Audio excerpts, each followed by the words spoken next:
What's poppin', YouTube? It's your boy KiteZz. Here on my lovely wife, It's Just Alex. What's up, peoples? And my wonderful moderator, Big Hefty Nitro. You feel me? Yes, sir. And we are here with the wonderful Flock in the Discord 2G1A, which is always available for you guys to join if you guys want to hang out, work with content, everyone. And shout out to the YouTube chat, which I'm allowing in the bottom left. They will be typing as they go. But hey, today is going to be a smooth Flock talk. As you guys know, we didn't have episode 33 last week because we were under fire watch in our state. As you guys know, these fires pop up every other day. And with those comes power outages and all these other things that are just very, very inconvenient for us. But this is what comes with living in California. As you know, we get earthquakes and we get fires, while everybody else, they deal with floods and everything else. So we can't complain about our horrible natural disaster and everybody else got worse, because I feel like tsunamis are for sure worse than anything. But that was why we didn't do it last week. But this week we were making sure we were going to bring it back. I hope you guys have had a wonderful week. I hope everybody is being blessed. And if you haven't been blessed this week, just know that God has a plan for you. We also dropped our version of Pop the Balloon. Shout out to the fact that we were able to drop that Pop the Balloon thanks to the help of the city Coast to Coast LARP roleplay. It is a GTA 5M server, so they allowed us to use their server and their people in their server to make that content. So if you guys haven't seen the GTA skit, please go watch it, go support it, go leave a nice comment, go show some love to it, because that's what helps this channel grow. And it also tells us that you guys want more stuff. As I was saying before I turned the music off, we do have more big ideas and big plans for you guys coming up. It's just right now everything takes time and patience and effort, so that's all we require is a little bit of patience, and we will put the effort in. But without further ado, let's get to our first topic of the night. That way we're not sitting here rambling and listening to Kite talk for 45 minutes straight, because y'all hear that every video. My lovely wife, if you have the first topic, go ahead. I have to scroll back up. You have to pull the video, okay, or whatever this link, because I already. Oh, I found it. I got it. Okay, let me do this. So the first topic, and Jules, if you're here, you can raise your hand.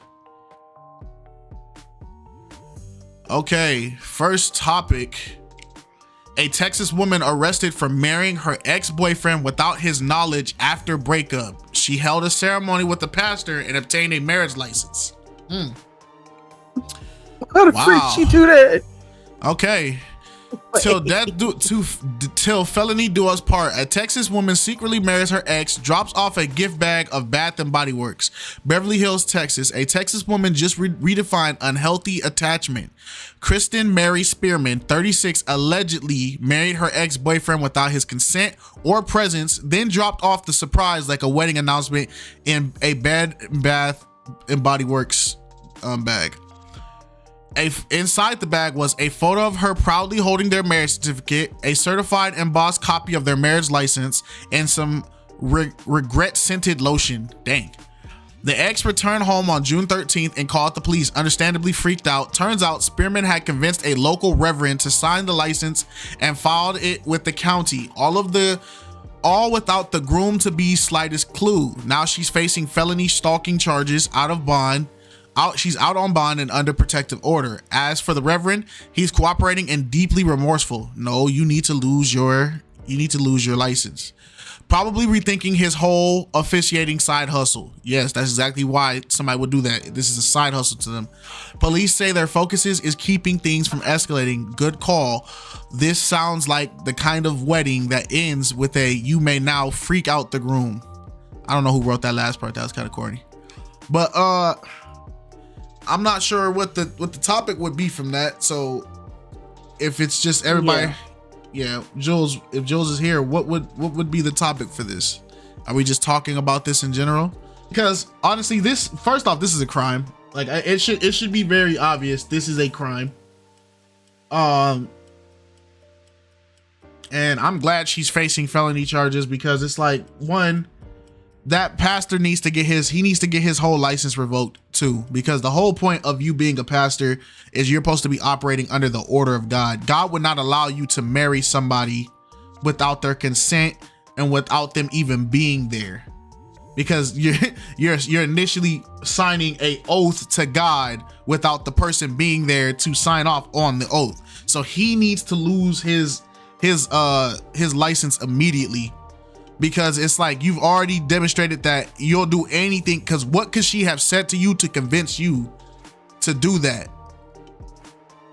And it's like, I feel bad for the boyfriend, because imagine that. His heart probably jumped through his chest because she had the legal documentation stating that, like, oh, this is a certified marriage and all that. That man probably was shivering, dog. He was shivering because he probably thought everything. Now I can't get rid of this woman. I can't get this woman out of my life. If I try to divorce her, I'm gonna lose 50% of everything I own. Like, all that. It was over. It was over, especially when you broke up with somebody for so long and then, boy. I think personally the papers were fraudulent, because ain't no way. It depends, because it once the out here in Cali, you can get the documentation from the city, and as long as a actual official like preacher or reverend signs off on it saying that this is a notarized marriage, they'll take the paperwork. So that's just crazy. But how y'all feel about it, man? No, I do. I feel like she deserves jail time for it, because that is, yeah.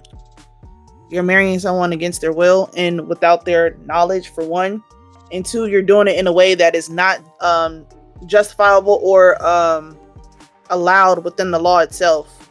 So, and it does get to a point, like, I don't know why the pastor thought it was a smart idea or a good idea to even allow, because even looking at it this way, you got to understand, marriage is ordained by God. You have to have two people present to swear this oath to one another that they're gonna be married to death do us part.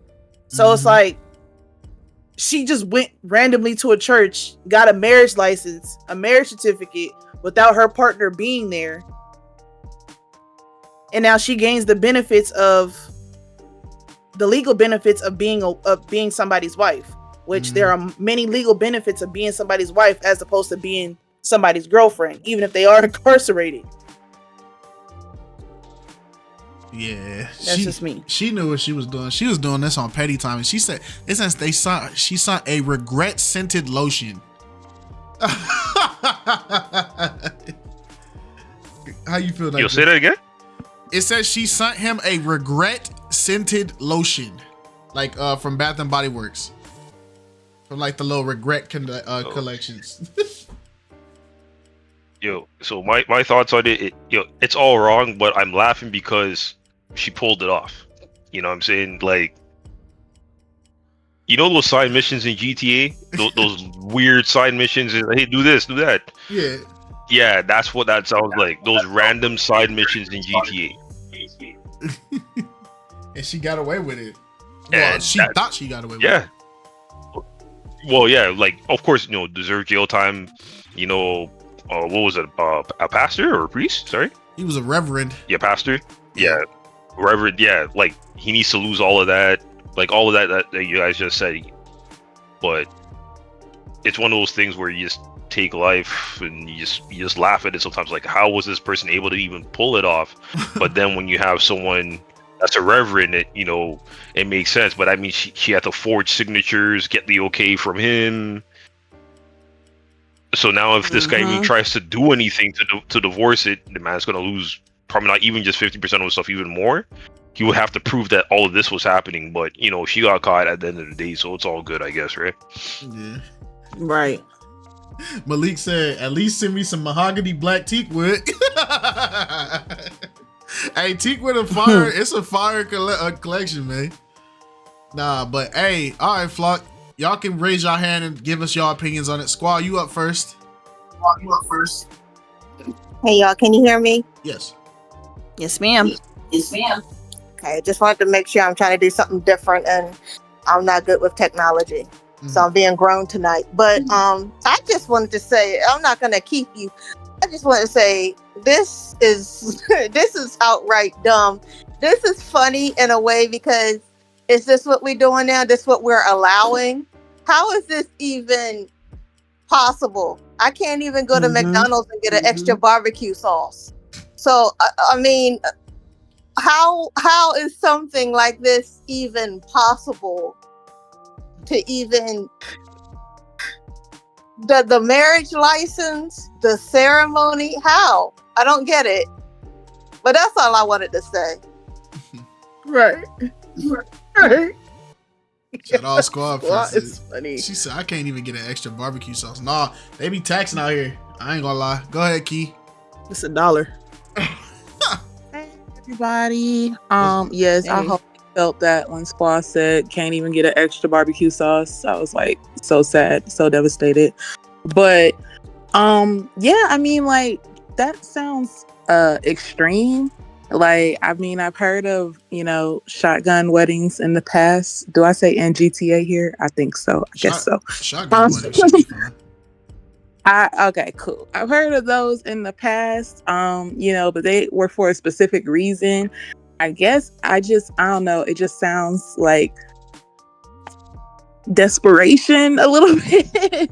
Like, you just, at some point, you really have to realize that you can't, like, force what you want on someone that you want, right? Like, just because you want that person, if they're not in that same place or like alignment with you, then it's okay to let it go. Like, it's okay to let that person go, and you can't, like, forcibly drag them across the finish line with you. Like, you just can't, because that's not going to be a marriage built on a foundation of love, definitely not on a foundation of trust.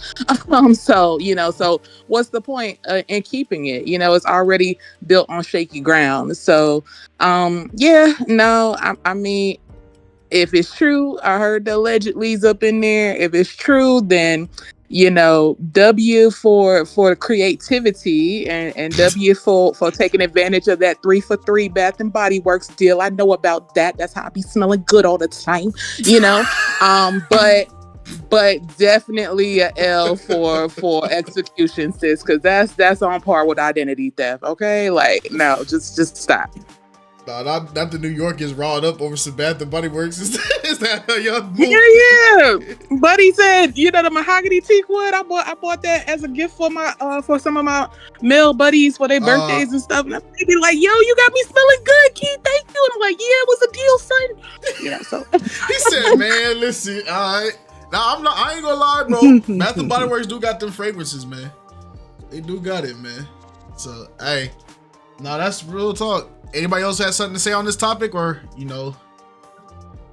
before we get to that topic, that to expand on this topic, it's gonna be concerning, right? Because with AI and everything starting to come out, with technology getting better and better, do you feel like people are gonna push this even further now that this lady she almost got away with this? Because one thing I said, when it comes to the internet in this day and age, when somebody sees that somebody does something, we live in the era where everybody, I don't know why we're like this, but we have to one up somebody, right? Even if you don't know the person, just knowing that the lady was able to do this, there's always gonna be somebody that can take what just happened and they're going to try something else to see if they can get away with what she couldn't get away with. So it's like, bro, how close are we to the point where we'll see somebody, you feel me, do a whole like online wedding and the pastor think the dude there and it's actually like an AI of the dude? You feel me? Like, we can't be that far off from that. You get me? And that's the scary part. Cause even like doing content, I'd be scared because there's people that can take they could take people from like YouTube videos and stuff and make them AI. So like, it's like, you don't know what people really can do with like your information. So it's like, do y'all feel like people would push this? Or do you feel like this is just like the start to something like this happening more often? No, I don't think so. You're saying I no don't think to so. it starting? I don't think it's gonna get pushed like that. Just because she got away with it to do to bring AI into that like that. No. There's some unless they start doing like marriage licenses and certificates online and it doesn't require the other party to be there, then yeah. But legally, like the other party has to be there to sign the paperwork. You can have a Zoom meeting wedding all you want. Your marriage is not legal until you sign that paperwork. But somehow she ended up forging it. So she said she had buddy in there chat GPT. All right, let's move on to the next topic. I don't think so. That's just my opinion. What about you, Nigel? I feel like for how crazy this world is, right? For sane people, it's not going to get pushed towards them. But for those people that, don't really believe in anything, those people that are lonely and all that kind of stuff, I feel like, we got AI robots right now walking around. That's what they're pushing, right? So before the end of the year, next year, we'll probably hear something just as crazy, someone marrying an AI robot if it hasn't happened already. And oh yeah. So I mean, I just There's like how people you out there talked that's about married to waifu AI, pillows and everything. Yes, all of that. So yeah, people out there married to themselves, right? Legally, not just in metaphorically speaking. People are out there married to themselves on documentation, right? So I mean, for the same people, no, but for everybody else, yeah.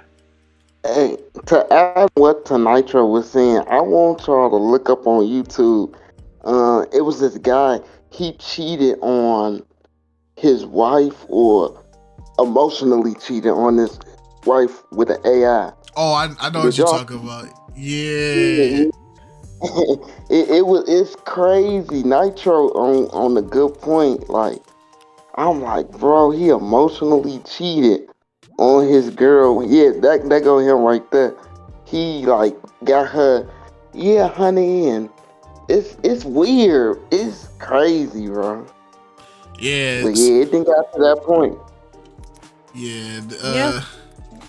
To give like context of what Smiley's talking about, I don't know if I can find the actual news article, but everybody did talk about it. But it's basically this guy right here, he uses Chat GPT for his work and everything, and it got to a point where Buddy was using Chat GPT and he was calling it honey, baby, and Chat GPT was doing it back, to the point where he did it so long he fell in love with the AI because the AI was just emotionally giving him that validation that he needed. And they even asked him like, would you give up your AI or your wife and your family? And he was like, yeah, I just can't I can't give up my AI, man.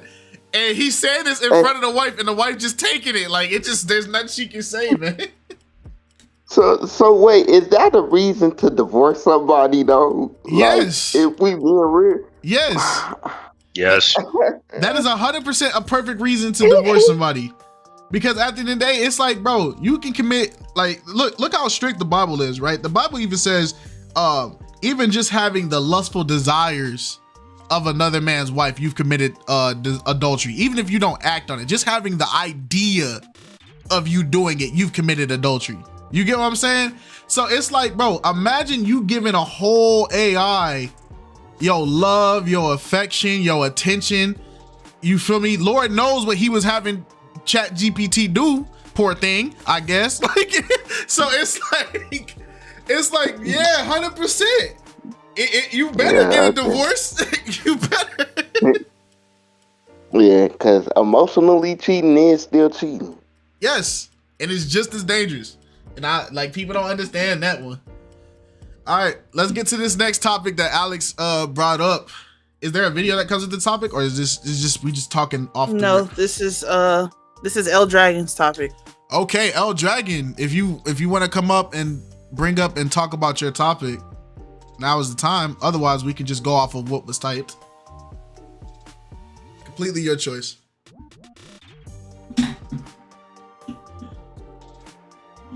And for those on YouTube, the topic that L Dragon brought up is, what is bare minimum or princess treatment in terms of a relationship? You said, give me a minute, my mic hasn't been working. Understand. Bare minimum or princess treatment in a relationship.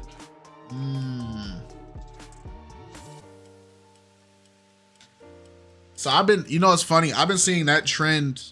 I don't know if this is probably where the topic came from, but I've been seeing that there's like a little TikTok trend. It's like a couple challenge where it's like the couple, one person sits in a chair and they ask like, oh, bare minimum princess treatment. And so it's like, then they ask like super simple questions. And if the person doesn't like the answer, they get sprayed with a water hose to say like, no, that's, you know, you should have did that. Hey everybody, hi everybody that's popping in here. Shout out to Gil at Night, shout out to Miss Candy Cane, shout out to Lala, shout out to everybody, Thunder Crow, Sugar, all y'all, man. Appreciate y'all for popping out. I think I can find the TikTok. Welcome in. I could probably find the TikTok here.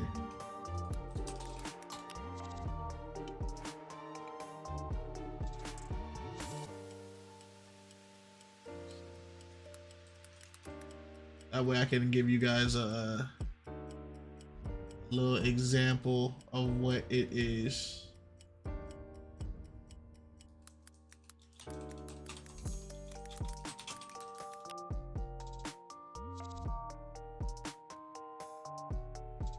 Bare minimum. Alright. So here it is. This is kind of an example. I don't know if he's gonna curse or not. So if it does, I will try to censor it.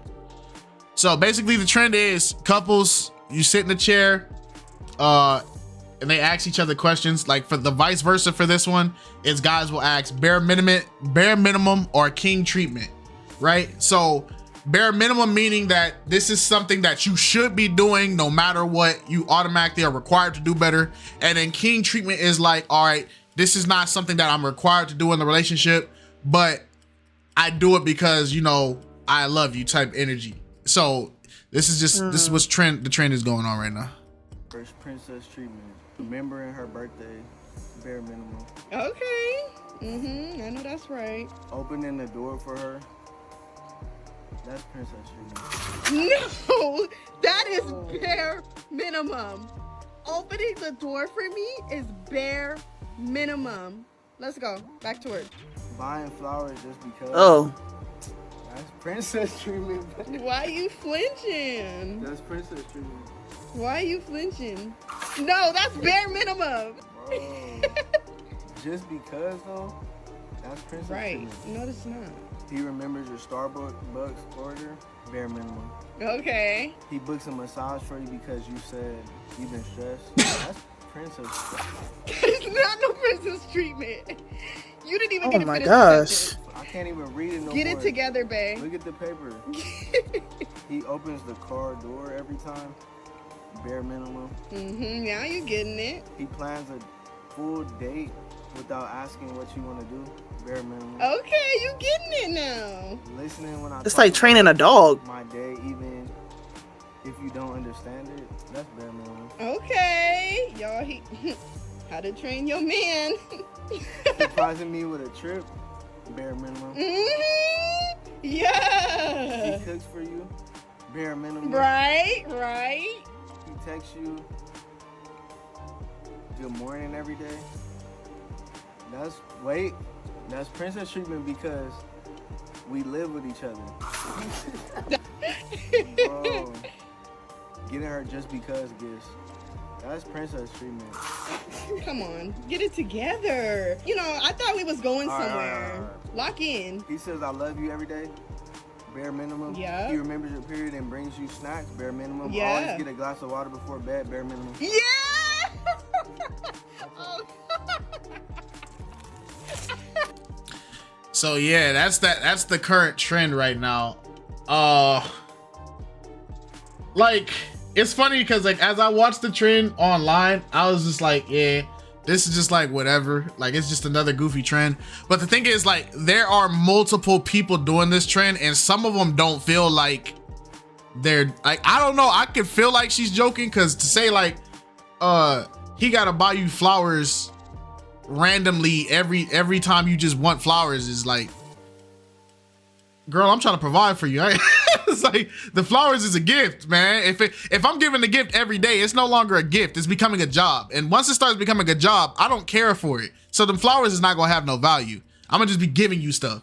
But it seems like it's turning into like, in my opinion, it feels like people are treating relationships like, you gotta like, it almost feels like we had a flock talk where I was talking about, you know, how I felt like when dudes were saying certain stuff about women, and they were saying stuff like, oh, a woman is required to do this, she better do this, I don't let her do this, I don't blah blah blah do this, her only value was this, if she wants this, I said it before, I said it becomes to feel like we're not treating women as women, we're treating women as like property or an object. You get what I'm saying? And it goes vice versa. Like even hearing her like, oh, this is how you train your man right. This is how you do your man like this. Your man better get it together. This is how you get him trained. It's like when I hear stuff like that, it's like, first off, like, unless I'm, the only type of training I'm getting is as an athlete. You feel what I'm saying? Or training as a new job. But when it comes to my relationships, you not training me for nothing. What are we talking about? I'm not. You could train a goldfish. You could train a turtle, train something, but you're not finna train me. Like, and vice versa. I'm not finna train you because you're a whole human being. And so it's just that crap. It's weird to me now that I'm really looking at the train because I'm listening to it. I'm like, nah, that's OD. But how do y'all feel?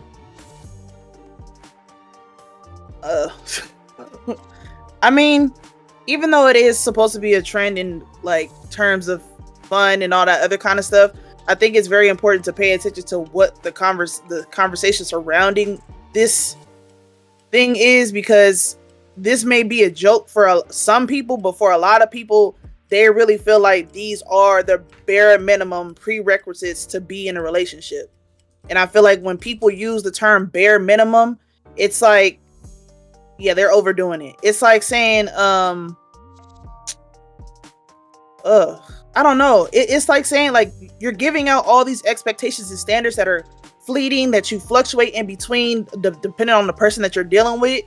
And it just gives you this full list of like, oh, well, if you don't do this, and this that I'm asking from you, that's considered the bare minimum. Anything that you can really do for yourself, but you want another person to do it, is the bare minimum, in my opinion.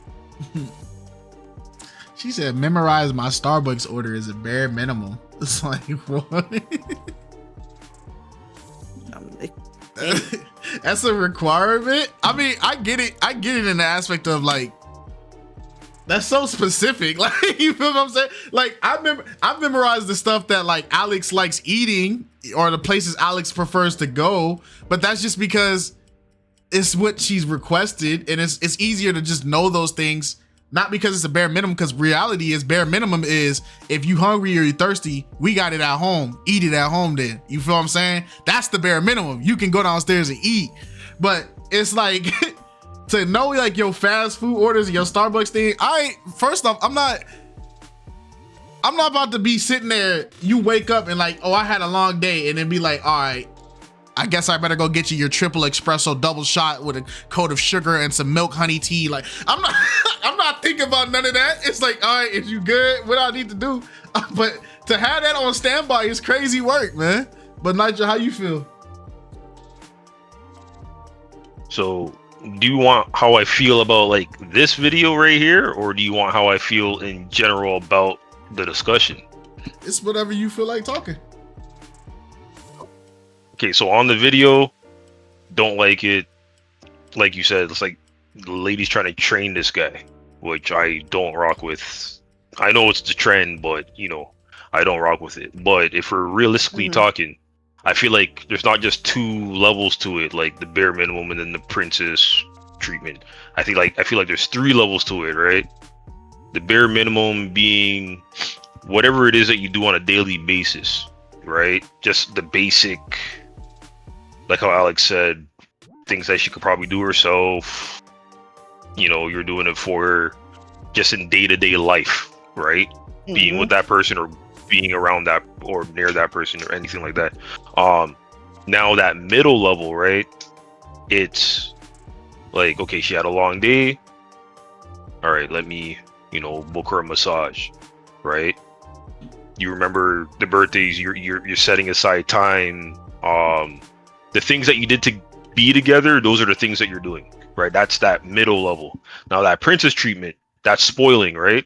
Now you're planning the whole spoil days, whatever you consider spoiling of however amount of money you're spending and all of that. I'll consider all of that the princess level, right? So that's why I said there's 3 levels if I'm really talking about it, right? Because on that that middle level, you have to do the things if you care about your relationship. You are going to remember her order every time because you live together, and if you care, you're going to remember just without trying, right? But one of those days when one of you two are feeling down, you're not going to ask her, yo, can you do something for me? Or she's not going to ask you, yo, can you do something for me? No, it's you got a 2-day spa retreat as a surprise with, I don't know what else you want to add to that. Boat cruise, right? Surprise. you have nothing, you weren't expecting anything, right? And all of a sudden you're gone for like 2 days to a week, and so there's levels to it. Okay. Go ahead, Key. If anybody else has something to say towards it, y'all can start raising your hands. What do y'all feel about the bare minimum princess treatment? Oh, Stepper can go first. He had his hand up before me. Okay, go ahead, Stepper. All right. Nowadays I see these trends and it's just hilarious to me. It's just hilarious to me, but at the same time it's not, because most of these trends are just basically like examples, you know what I mean? But like, honestly, in my opinion, I feel like the bare minimum is just like, it's just like, make sure you do this, such and such. Like, for example, do not forget to hold the door for me every time you walk out. Yeah. Something like that. Or make sure do not or make sure you remember what I said, don't forget about birthdays, blah blah blah, you know what I mean? Yeah. And princess treatment, like for a guy or a woman, basically just get him or her whatever he or she wants. Like, for example, like if she wants like a Birkin bag or Shein or like any type of Shein clothing or Lululemon Fashion Nova stuff and literally all types of clothes and designer stuff, do not forget to buy me those on for my birthday and stuff. Spoiling, yeah. Do not forget to buy me them NBA 2K VCs or PlayStation or console. You get what I'm saying? Yeah. So it's like, yeah. Shein is not designer. Hilarious. You're missing the point, Key. Shein is not designer. I know she's not designer. The New York Friendly Fire. I know crazy. she's not designer. I know she's not designer. Like I'm saying like, like another clothing brand, like designer, like any type of designer. I know she ain't designer. You feel me? Like, no, you know you what good I'm talking stuff, about, right, guys? Yeah. We know what you're talking about. It's more of it's not about the designer or anything like that. It's the simple fact that even in the video, a lot of the things that was princess treatment was materialistic things. There was nothing conducive with the relationship. Wasn't talking about no support, no communication, no affection, no love, no respect, no effort, no honesty, none of that. It was just materialistic things, or things, like I said, things that she can do herself or do for herself, but it's better when you receive it from another person. You going to get coffee, you do that every day. But it would be nice for my man, yes, to get me coffee every once in a while. Is it realistic for him to remember a whole customized Starbucks order? Yes and then no, depending on, how much he paying attention. But it is what it is. Yeah. Like I said, the bare minimum thing is turning into something that like I said, it's prerequisites for everybody that's getting into certain relationships with people. So if you don't meet these criteria of the bare minimum in my standards, then yeah, you're not giving me what I want. Right. And also a princess treatment can also be like, oh, who's gonna pay for my dinner stuff and all that type of stuff. It can mean that too, Yeah. But yeah. All right. Shout out to Steppa. And that's what princess treatment bare minimum for me. Yes, sir. Shout out to Big Steppa. Appreciate it, Steppa. Happy birthday again. Happy birthday, Steppa. Thank you. Yes, sir. The honorable member from New York. All right, Key, go ahead. Okay. Yeah, I know Sheen is not designer. Dang, it just caught my ear. Nah. It caught my ear, and so I couldn't let that escape my mind. But yeah, no, I mean, like, the whole bare minimum versus princess treatment or king treatment, and how's it king treatment, not prince treatment? I don't know the levels to it, but okay. That's it seems very disrespectful and just really wholeheartedly transactional. Like you said, it's not really hitting any of the, core values that people should be looking for in relationships. And honestly, just watching that video there, it kind of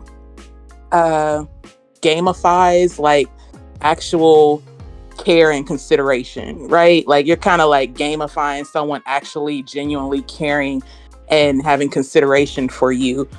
And it really takes the saying of teach people how to treat you way overboard.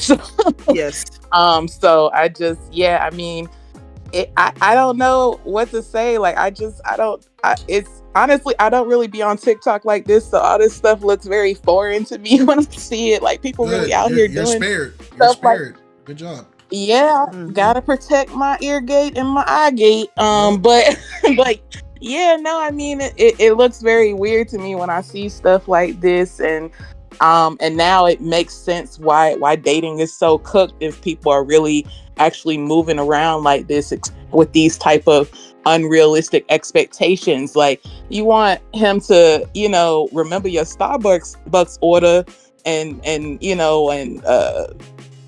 remember your Starbucks order, that you don't want a man, you want an intern, like you want him to bring you like snacks and stuff when you on your period.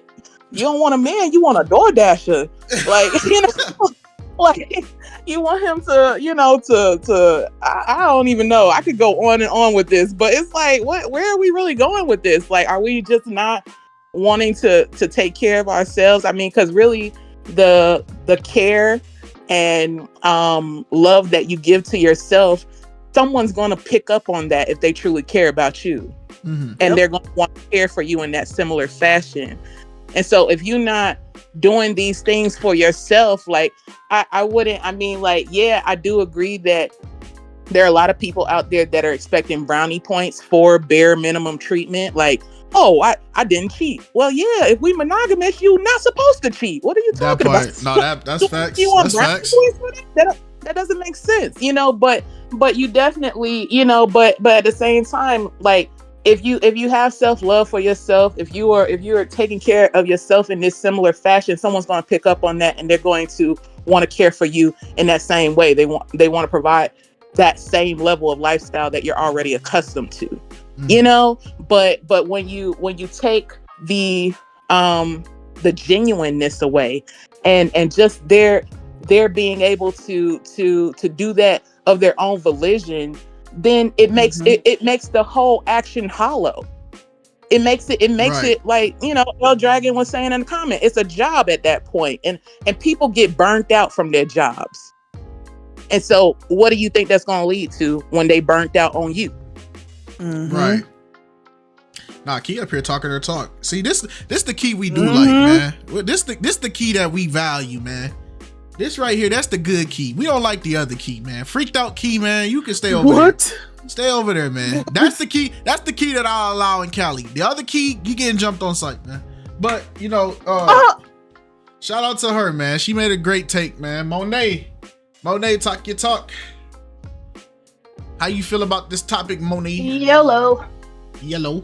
I would say that I'm noticing two things with one, the trend, and then the question of bare minimum and princess treatment. I think that too many people have normalized bare minimum and glorify it, and I think that's a problem in this topic, as well as people glorifying genuine acts of kindness.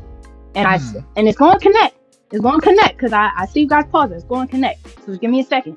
Okay, so with the whole glorifying bare minimum, I remember I was talking with this one girl this one time, and she was telling me about this guy that she went out with and how he did certain things on their first date and how she was just like completely swoon over it. And I'm like, dude, that's genuinely bare minimum. A person asking you about your day and genuinely seeming interested in it, that's just a bare minimum thing. That's just something that us humans do when we're engaged in conversations. That's not something that should be glorified.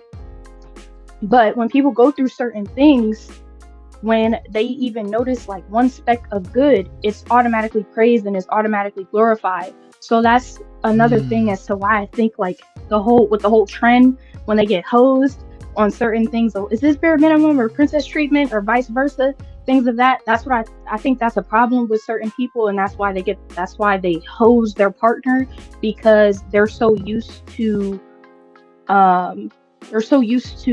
bad things happening to them. But then when they do get the bare minimum and when they get above it, it's hard for them to differentiate which one is which.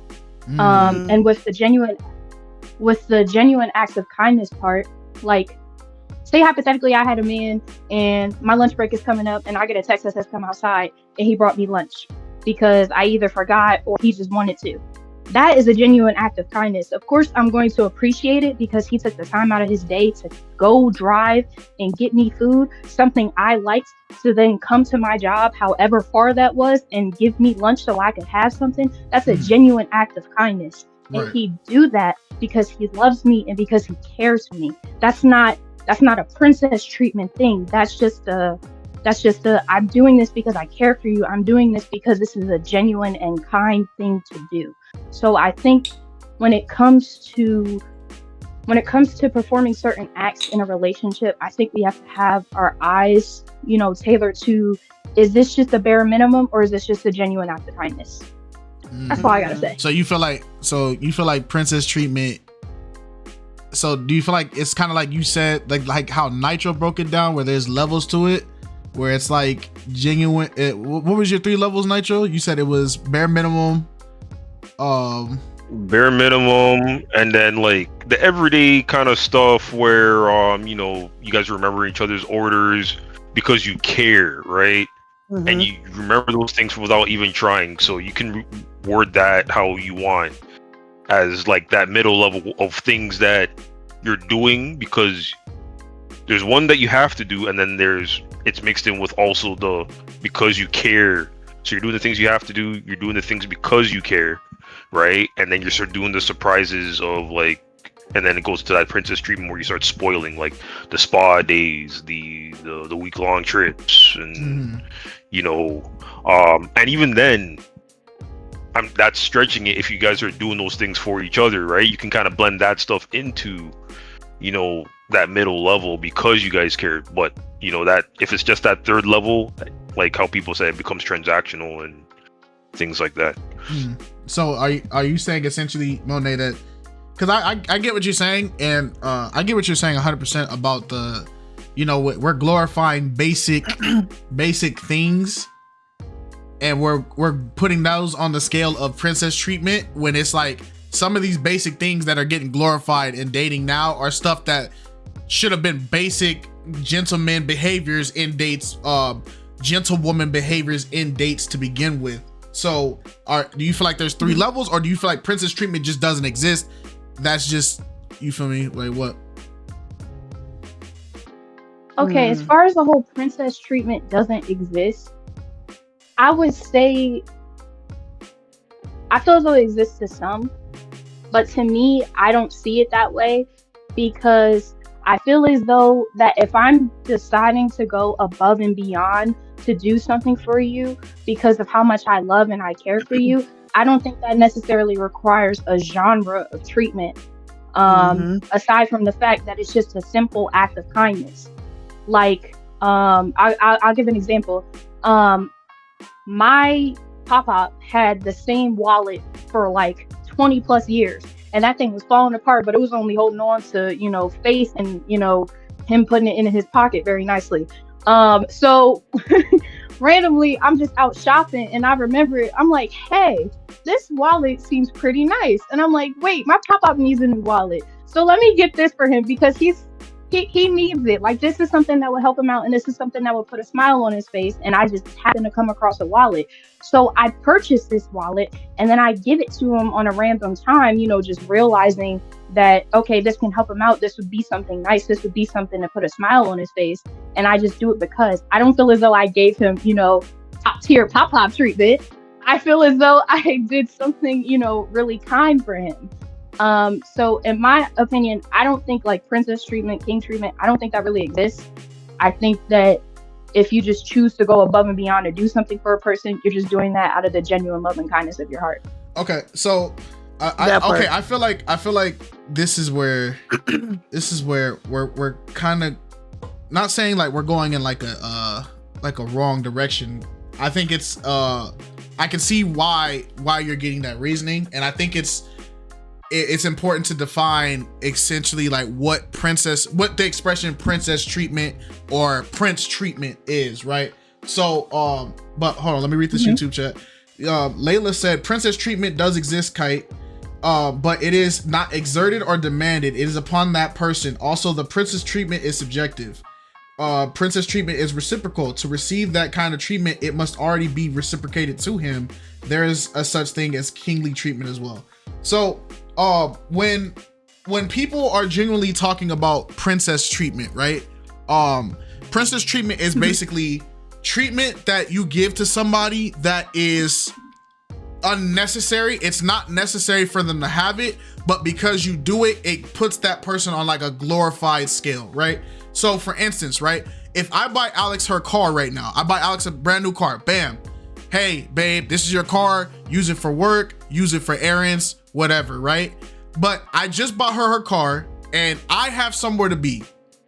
You get me? We both got to go to work at the same time. She has her car, but I immediately am like, hey, I know I just got you your car, but I'm going to drive you to work today. I'm going to just take you to work, even though it's going out of what I'm doing. I'm going to drive you to work because you know what? I don't feel like making you drive today.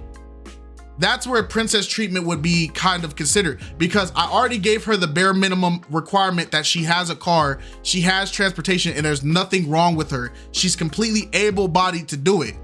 But me going, even though it's going to be an inconvenience or it's not necessary at all for me to do this because she just got the car, but I'm like, hey, I'm still going to drive you and I'm going to take you to work and I'm going to do that because you know what, you shouldn't have to drive today. You get what I'm saying? That's where it would be considered as princess treatment, because it's not necessary. It benefits her because maybe she didn't feel like driving, but it's not something that she needed. And it's like, I'm going above and beyond. You feel me? For instance, like, I know that probably was an example a lot of people are not gonna catch. So I'll do it like this. You want your girl to feel nice, right? And so you're like, hey, she's like, hey, I broke my pinky nail. I just want to go get my nails done, right? You are like, all right, you're going like, hey, I love you. I'm about to go take you to go get your nails done, right? That is just you doing something nice. Now the princess treatment is, hey, I'm about to get you a chauffeur to take you to the nail salon, and I'm gonna put you and your two homegirls, I'm gonna pay for both of them. You guys are all gonna get full nail, feet, hair done, and then I scheduled a spa appointment at 6 o'clock after that, so you guys can go, and then I'm gonna have the chauffeur take you guys to the dinner place where we're gonna meet at 5 o'clock. That is overly princess treatment. You get what I'm saying? You only needed your nails done, but I got you the chauffeur.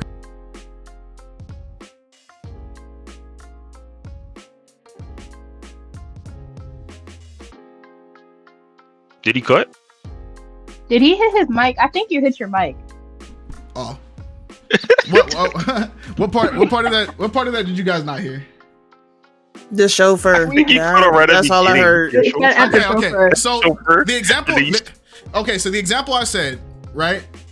I said, it basically is along the lines of, okay, you broke your nail. I'm like, okay, I'm gonna schedule you an appointment to go get your nails done. But it's like, this is where it becomes princess treatment because it's over grandirized, right? So it's like, hey, I'm gonna go get you a chauffeur to take you to the nail salon, but the chauffeur is also gonna pick up you and your two best friends. Then I'm also gonna pay for not only just the nail that you said was broken, but I'm gonna get you a full nails, hands and feet done, and I'm gonna get your friends' hands and feet done.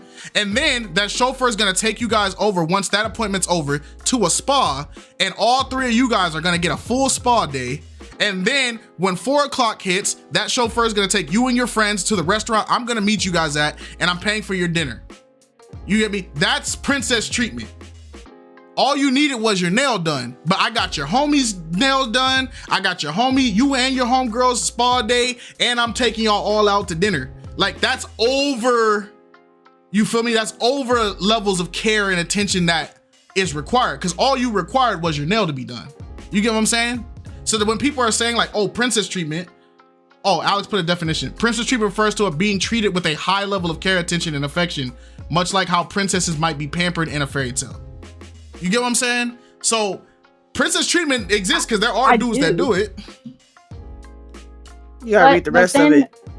But then that leads me to an explanation of that. Okay, princess needs to be pampered. Sorry, my mom just came in. That princesses need to be pampered because of their higher status. But the reason that they were pampered was to show their higher status and to have something to prove. Right. So I guess that leads me to the question where if you feel as though you have to do all that overly dramatic stuff, what are you trying to prove? Because the reason why I have a problem with the term princess treatment is because we live in a society where romance is highly glorified. You see how much movies are in the romance genre and all that. And I'm not saying it's in a sense of like, oh, I hate love. I'm not saying that. But I'm saying it in a sense of like, romance is highly pushed when it comes to movies, when it comes to TV shows, when it comes to books. It's a highly pushed genre. So why, I don't know. It's just, to me, it doesn't make sense because of how much strength things like princess treatment get pushed. So princess treatment is not for, princess treatment is done to garner the favor or the acknowledgement of the person the princess treatment is being provided for. You get what I'm saying? So essentially, the person is providing princess treatment because they are trying to get the gratification, or they're trying to meet the needs of the person that they're providing this for, right? So for instance, in my example, him taking your friends to the nail salon with you is so you can flex. The person who's receiving the nail treatment, it's so you can flex to your friends and you can have that mindset that your man is putting you on a different level than the casual people that you're dating. That's for you. The princess treatment is for the female to flex, just like the king treatment is for the male to flex. That's the only reason why people do it.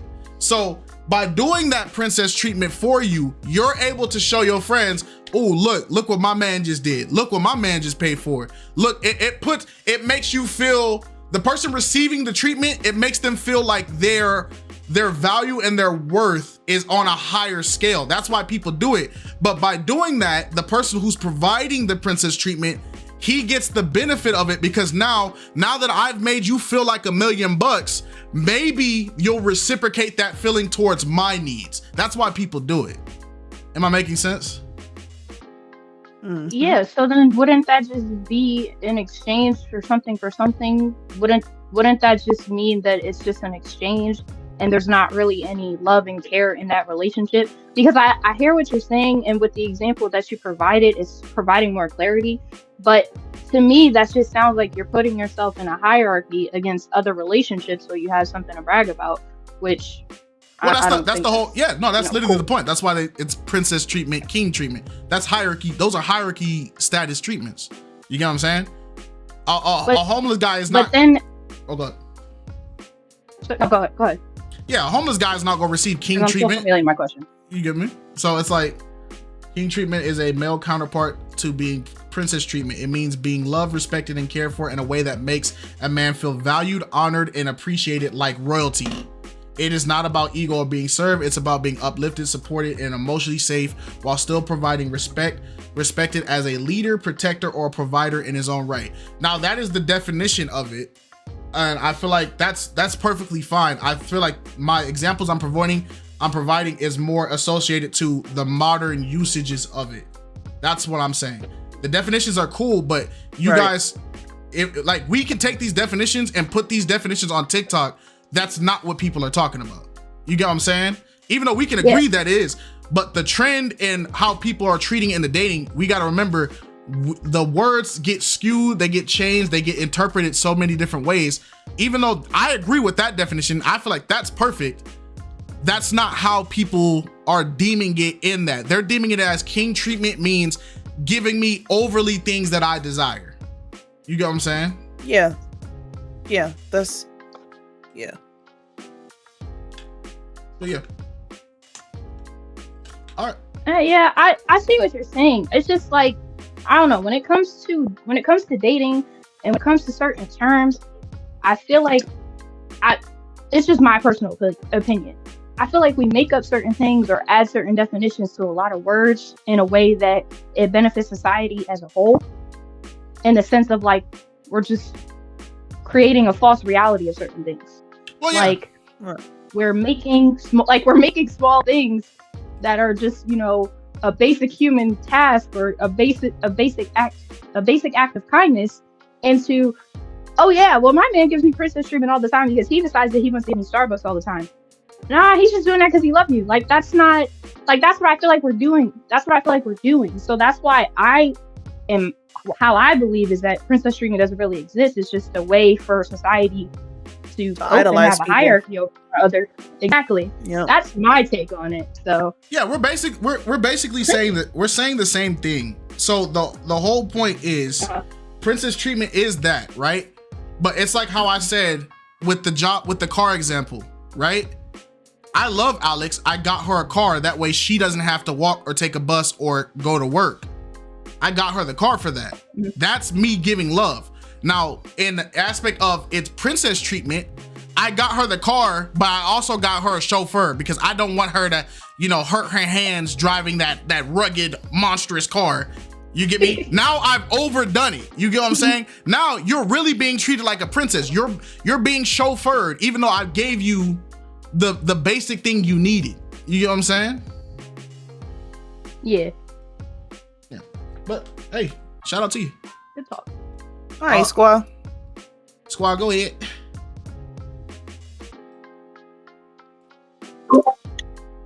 Okay. I agree with what's been said. Monet, I see what she was saying. I feel like I get what you were saying as well. I think I might have taken it just a tad bit different. As far as the whole princess treatment, maybe this is just my old mind. Let that dry. When I'm looking at these type of like challenges and stuff on TikTok or whatever, I kind of see it in a joking way. Of course, it can be serious as far as, you know, what you do, the bare minimum that's accepted in a relationship and stuff like that. We all know that I don't want to say this generation, because you have younger people that have more sense than older people. I don't want to say this generation is cooked or whatever, but there are people who were not taught the bare minimum, even when it comes down to just manners, how to treat another person, another human. But when I see like the trends and stuff like that, I kind of look at it more or less like, okay, from a woman's standpoint, to be treated like a princess is like someone had mentioned before, the Birkin bag and the designer stuff and just doing the most. And even if a guy says, "Hey, let me show you how much I appreciate you. Let me take you to Applebee's," versus going to making a reservation to a fine restaurant or something of that nature. I kind of feel like that it depends on the couple. It depends on what they're able to do. It depends on how they feel about one another. I mean, a guy can be a millionaire and just throw money around to his girlfriend and really not give two craps about her. But because he has the money, he's able to do that. Is that princess treatment? Absolutely not. I mean, he just wants his trophy to be nice and shiny. That's how I feel. A man who works a regular job and makes less than 6 figures a year can treat a woman like gold when he feels the need to. No, don't use that. So, I mean, and she may feel like a princess or whatever when he does certain things for her when he's able to. But when I look at the actual trend, not the seriousness of it, but the actual fun or joking part of it, I kind of feel like a lot of girls say that they won't accept the bare minimum, or do guys understand the bare minimum, or whatever the case may be. You have to do this, you have to do that for me, this is a requirement or whatever. But I mean, I could be wrong. Going back to the beginning of the video that we saw, he made the comment, "Oh, well, we live together." I don't know if they're married or not. I didn't hear anywhere that said they were married. When we're talking about princess treatment versus bare minimum, are we looking at the right things? Because what's the bare minimum? What does that mean to you? You living with someone who's not willing to marry you? Or you'd rather have a Birkin bag? I mean, that's how I'm looking at it. I'm sorry for making it long and drawn out, but I just kind of feel like a lot of people these days are looking not into the actual love within a relationship, but what they can get out of a relationship. Like, is it really about love? Are we talking about love here, or are we talking about the thought that counts? No matter how much a guy or a girl even will put money into a gift, whether it's $5 or 5,000 or 50,000. What's really important is what you're willing to accept side of that. Hey, the bare minimum. Hey, why don't you marry me before you move in with me, or something like? I don't want to be like pointing fingers and make people feel bad or whatever, because I don't know other people's situations. Right. That's just how I'm looking at it. Like looking at my daughters and stuff like that. Like, no, there's other things that you need to worry about in a relationship other than this, if that makes sense. No, it makes sense. So, I kind of forgot my point, but I had me falling asleep. I was waiting for so long. Alex, you got to get Kite. I'm just joking, y'all. I was listening. Your points, all of your points are very valid, and I like throw them all in together. But yeah, that's how I'm looking at it. I guess I'm just different. I am just different, and I was kind of raised in that time frame where opening doors is part of being a gentleman, and things along that line. Even my 13-year-old, and he's not dating or anything like that, but he knows that when we are going somewhere, he opens the door for his mother and his sisters. Right. And if my husband's with us, then my husband will open the door, and then my son will, follow up, will be the last one in or whatever. Mm-hmm. He knows that it's instilled in him. So that's not one of those things where, oh my God, a guy that opens the door for me. I get that some girls have not had that. They haven't seen that within their own families or whatnot. But yeah, I'm just looking at it different from an old lady's perspective. No, you make good points. Yeah. Shout out to Squaw. Marv is next. All right, Marv, go ahead, talk your talk. Oh man, I forgot I was still here. Hey nephew, before I even start, I'm letting you know I'm going to SoCal next week, right? And I wanted to show the respect and check in with you, make sure that's okay. You good over here, That OG? ain't funny, You good? but- You checked in. You good Okay, over here, OG? appreciate that. Yeah. Jeez, be safe. All right, nice.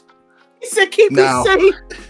Now, what something that I think ain't been said, right, is we could talk about what princess treatment is and what it ain't, but we got to talk about where this inconsistency of standard has come from, why people can't agree, and it's because of this inconsistency in these relationships, right? And I ain't trying to point fingers at the gender, but let's be honest, it's the men. They out here treating women one way, treating women another way, and it's making this combobulation, this nonsense.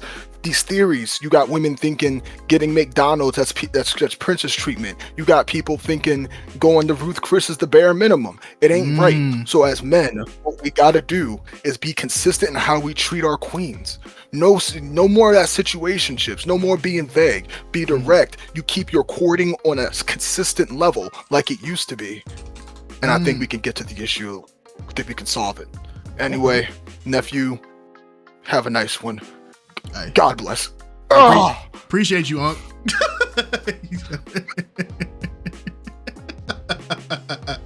Yo, the flock got the best people. Yo, I love the flock, man. Yo, bring Marv back up here. Bring Marv back up here. He said bring Marv back up. I think he left, man. He talked his talk and left, bro. That's a Marv. Nitro, what you That's raise some your hand? WWE stuff right there, man. Marv. Oh, there you go. He's still up here. Yeah. Hey. No, but he's 100% right, because that's that same response he said. That's how I was thinking about it in the aspect of when Monet said like we glorify bare minimum, and it's just that is true. It's because it's like there are bare minimum things that we put on a pedestal. I was like, oh wow, a guy opened my door, like, oh my gosh, this, like, he's different from the other guys. And it's like that stuff being raised, I was taught that's like gentleman behavior. You're supposed to do that naturally. You get what I'm saying? So it's like, that's why I'm glad he said that though. But Universal, go ahead, man, cook up. How you feeling? Yeah, good night. This topic is, the last two callers put some serious spokes in my wheel. I mean, I thought I had everything to thought out, and then the brother came up and talked about keeping things consistent, which I totally agree with. But how the original question was phrased in terms of princess treatment or bare minimum, as if it's one or the other, as if we need to choose one, I think that kind of thinking about it like that is, to my mind, wrong, because both aspects are necessary in a relationship. I mean, because I heard someone was kind of like looking at princess treatment as something, as in a negative light. But I think that there are times when princess treatment is actually an appropriate response. Mm-hmm. I mean, because I see a difference between princess treatment and simping. Right, princess treatment is something that someone this is actually their worth. Because I think there was Sport Princess saying, well, if there's a millionaire and he's throwing money at someone, is that really princess treatment? Well, no, it's not, because that's not what the girl's worth is, right? So princess treatment is treatment that is actually based on your worth, right?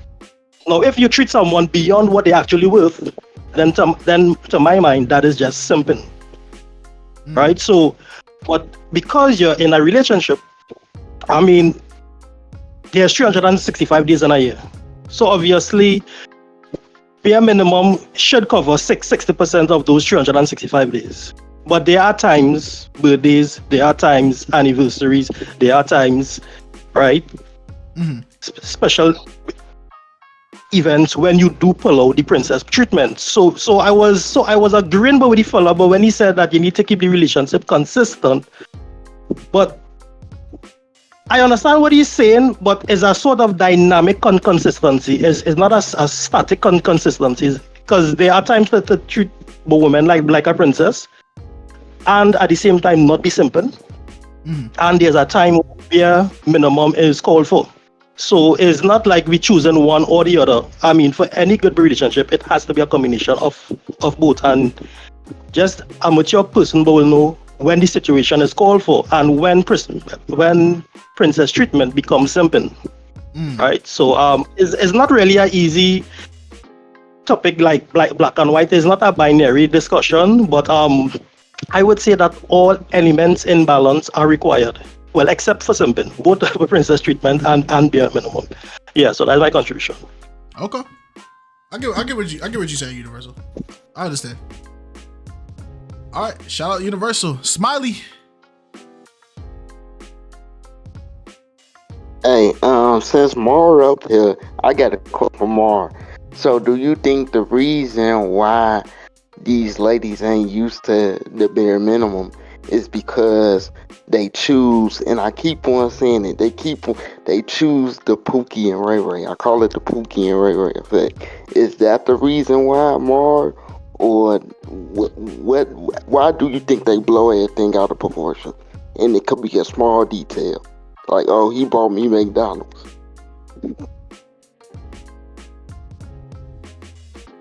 I'm not sure if Marv is here. Oh, there he is. He there? Yeah, I think he just testing.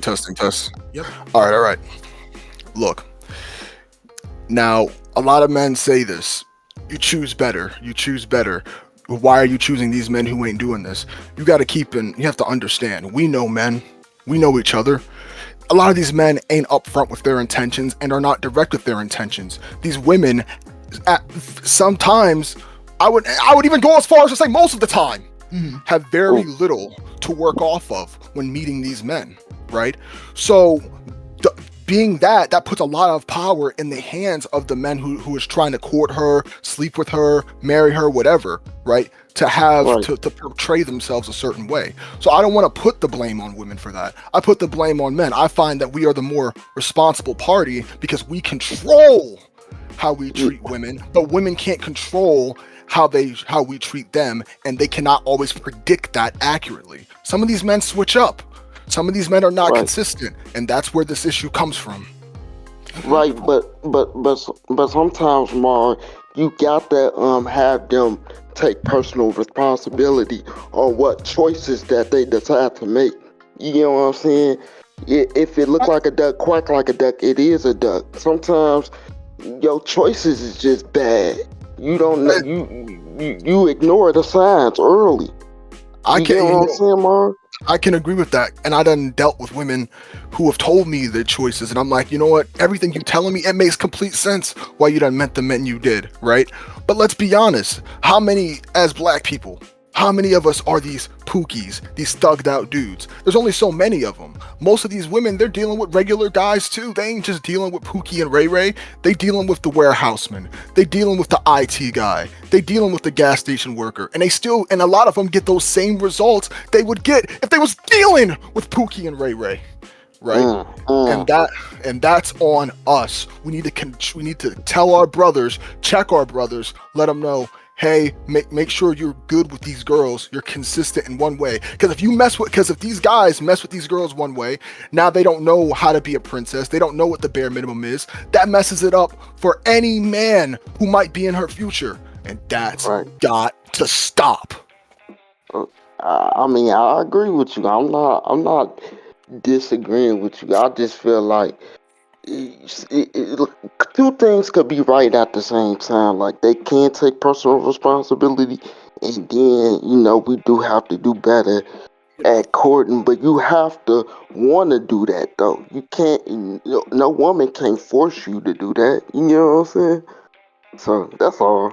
I'm gonna meet you in the middle on that too, because we are all, whether we want to admit it or not, we are all responsible with who we contact. We're all responsible for who we decide to associate with, right? So I'm gonna meet you in the middle on that. So we have to have that middleman lesson where we let these men know, hey, this is how you're supposed to be, and these women to have this discernment, to have good judge of character, because it's not always out there, with these women, and I feel bad for them, so I'll meet you in the middle on that for sure, homie.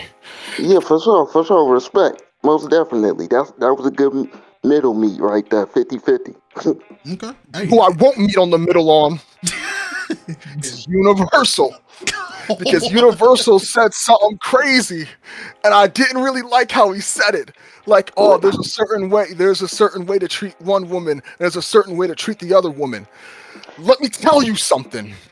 When you are out here, if your goal, for example, is a family, right? It should not be you treat a woman this way or a woman that way. You should know what your standard is, what your process is to get to that marriage and that family. Right? And when you say things like, sometimes you can't be sipping, sometimes you can't. If your standards and your behavior is changing with different types of women, if a woman ain't meeting your standard, push on. We ain't got to do no camouflage. We ain't got to do no adaptations. Make sure your standards are set straight. Come on.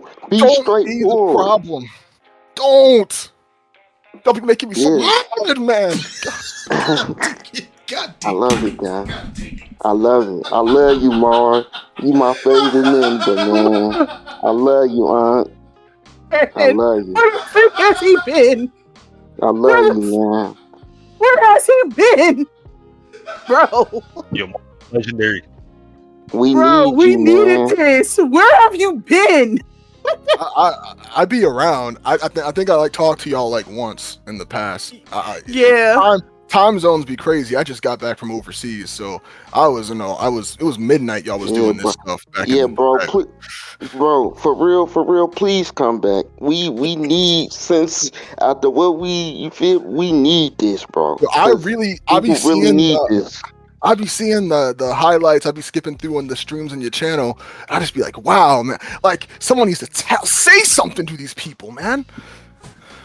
I feel it, Marv. Are you seeing what we're saying on the chat on the side, man? Are you seeing the chat on the side, Marv? Yo, that's all love, eh? That's all love for you, man. Yeah, Marv. You're bringing energy. You're bringing some truth. When I tell y'all, Marv reminds me of a YouTuber I used to watch, bro. And dang, dude. I'm not, because he's 100. I'm rocking with 100% what he's saying. Like, I feel what he said. He reminds me of a YouTuber that's pissing me off because I don't remember what exactly the YouTuber's name was. But it's just, it's so good, bro. I'm like, dang it, bro. Hey, y'all talk, man. You a hero, man. I can only be real. I don't know how to be nothing else. That's top tier, bro. But Universal, I think, got something to say. I think he wants to rebuttal, but I don't want to skip no lines. So you run the show. Why am I trying to run it? You run it. Everybody get their popcorn. It's about to go down. Nah, it's not about to go down. They said, hey, you know the crazy part? They said Marv is cutting the WWE promo. Bro, being able to talk your talk with such passion. Notice he hasn't cursed a single time, dog. That's real talk. I don't want to. I didn't want to disrespect your platform because I know y'all are Christian folk. I don't want to disrespect your platform by using no profane language. Yeah. Because I'm thinking about the YouTuber I watch. I'm like, bro, the YouTuber I watch, he would have been dropped the F-bomb or something in here. That's why I'm laughing, because I'm like, dang, like, I feel like it's coming, but he ain't did it. So I'm like, we cool. Like, hey, I appreciate you, Marv, man. You brighten my day, Dick. He doing his big one right Y'all now. brighten my day. Y'all was brightening my day when I would be walking to work, getting on the train to work, and I needed some YouTube to pass the time, and I would watch the Pop the Balloon reactions. That got me through my mornings. That got me through my boredom, and I appreciate that. Hey Marv, I just want to say I like how animated you is. It's bringing joy to my heart for real. Like it really is. I'm smiling, bro. You You turned, got Yeah, I me bro. love that. blushing, man. Marv, you need I to be love here that. more often, Happiness is man. free. You need to be here more often, Hey, man. I got you. Hey, I got you. Universal, go ahead and since y'all can have Yeah, that. not any smoke. It's a misunderstanding because I agree with what Marvin saying in essence that consistency is necessary. The problem is he didn't hear me clearly because he is, and it's good to hear how people interpret your words because he is believing that I am saying that you need to be one way with one person and another way with another person. And he's not realizing that what I'm talking about is with the one person that you are with. So, for example, in your situation, Kites, you are a married man. For your situation to be, from my perspective, for your marriage life to be good, there must be times when you treat your wife as a princess. There should also be times when where bare minimum is required because remember treating someone as a princess drains from you and you cannot be giving and not putting back anything in the tank. But for example, on special events, you should treat the person as a princess. And as I said before, but treating someone as a princess is not simping because this is what the person actually is worth, but you're not going beyond their worth. Right. So the brother just didn't realize that I am saying all of this in reference to the one specific person that you are with just not with anyone who you are with. So it's not that you're treating this woman like this and the other woman like that. No, all but women, there are times when you treat them as a princess. There are times when bare minimum is called for, and as I said, with 365 days in a year, most of that time is going to be bare minimum because you cannot be treating someone as a princess because that takes from your tank. Yeah, so I agree with him that you need to be consistent. However, the consistency is not a static consistency; it's a dynamic consistency. So that's why I said that I agree with him from that perspective. So I believe that we are speaking the same language but using the different words. Yeah. I'm a big man, right? So I'm willing to concede that I might have misheard you. Although I am confident that this stream will be recorded, but that's okay, it's not that deep. I agree with everything you said, except you mentioned something about worth. You're not treating her more than you're worth. Now, I might be misinterpreting this, but at what point does a woman's worth change and you could be changed up the treatment? Like, what does that mean? If you're not referring to treating a woman this way than treating her that way, like what do you mean by worth? Worth there, maybe it may have been a wrong word or maybe not. Worth there meaning that Okay, all right. I'm not gonna. No. I don't want to. But let me use the word worth as what a woman is worth. For example, I think it was Core Princess who brought up the millionaire who is treating this and he's giving all of this, but which is beyond what is a woman's worth because he probably just trying to get on in her drawers or something, right? So that's why I'm saying not going beyond what she is worth. So therefore, you would be consistent because it's so that's what there is really a woman's worth. Okay. So okay. Yeah. So when I say not treating her beyond her worth, not treating her beyond what a woman is worth. So that would as well be a consistent standard. Yeah. I'm gonna leave it be. I can get behind that on the level. I'm not going to interpret your comment the worst way possible. So consider us square. No big deal. I understand where you're coming from, Mr. Universal Man, sir. We got it. Yeah, peace.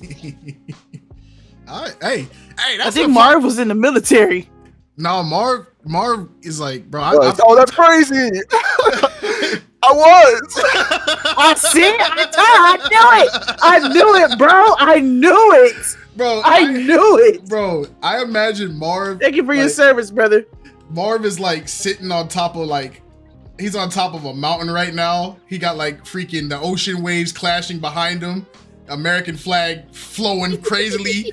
He's looking up at the sunset with some shades, and there's a barbecue grill in the background. And Marv is just cutting promos right now, dog. I love it, bro. Hey, thank you for the. Hey, it's my pleasure to serve good folks like you. I also want to say thank you to the service of fast food workers, warehouse workers, medical personnel, anyone who got a 9 to 5. Hey, thank you. Hey, man, Marv for president, dog. Marv for president, bro. I can stand behind this. This is a leader I can stand behind. Marv for president, man. Let's make it happen, dog. I feel like we'll be an unstoppable force for the next like 8 generations with this type of intensity. This is what we need, man. My presidency is too old, dog. We need some young blood in here, man. All right, Yeshua's next. All right, shout out to y'all, man. We got done. Oh, Yeshua, go ahead, man. Hello. Yes. Good night. Can you hear me?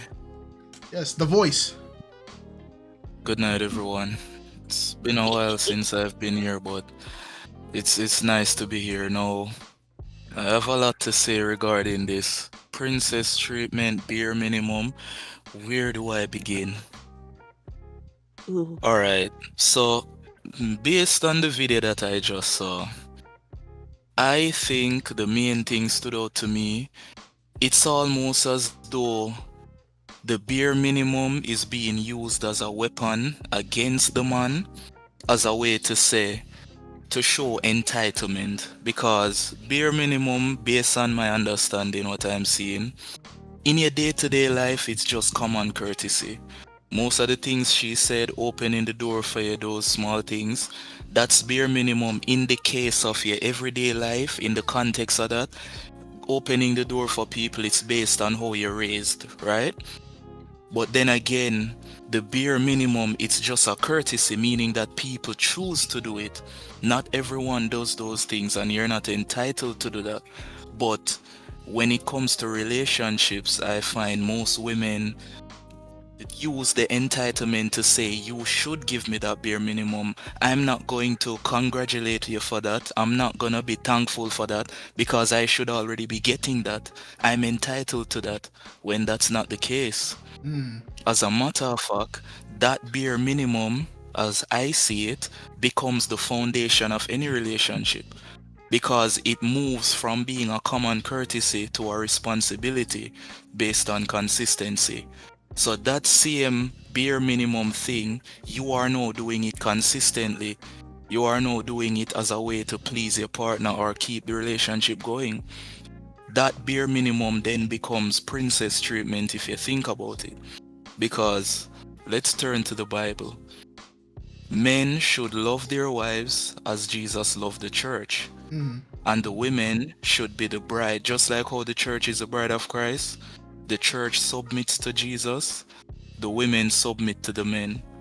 King treatment, respect him, honor him, listen to what he says. Don't fight against his instruction. But the man should. Jesus gave his life for the church.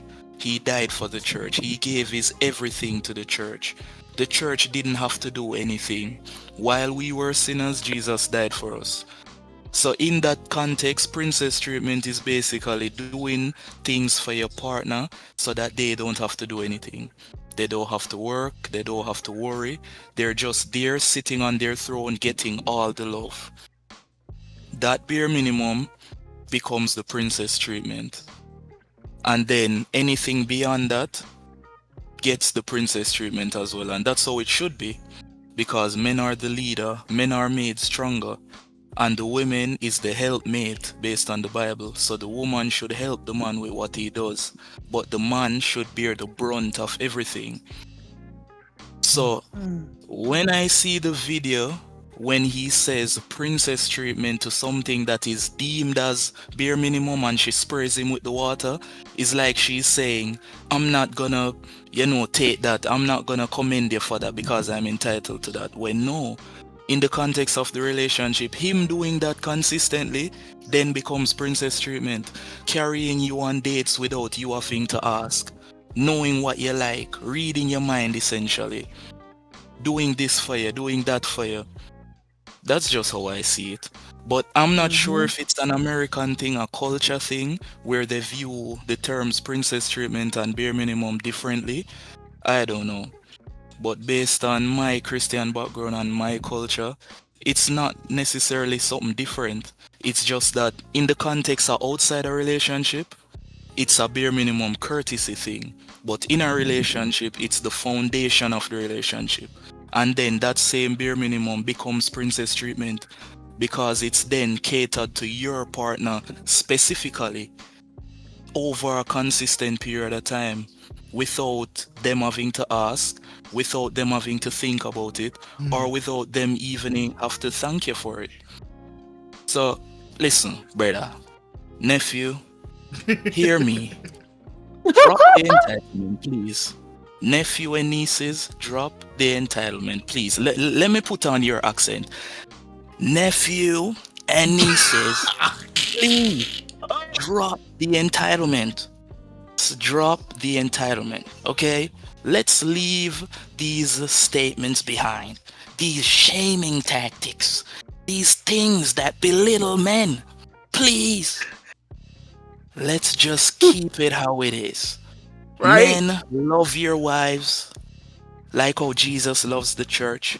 Women, submit to your men like the bride of Christ submit to Jesus. And that's the end. That's what I'm talking about. Hey, That's what I'm talking about. The voice has spoken. That's what I'm talking about. The voice has spoken. Now he's gonna probably go on cool down because he only gets to Look what y'all did to him. Look what y'all did. he gonna go on cool down. You gotta be ashamed of yourself.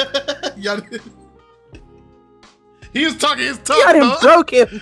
Yeah, now he gonna go on cool down, man. Hey, what's the do we have another topic? But hey, that was tonight, man. I like how everybody is staying on topic. I like how the conversation is being respectful.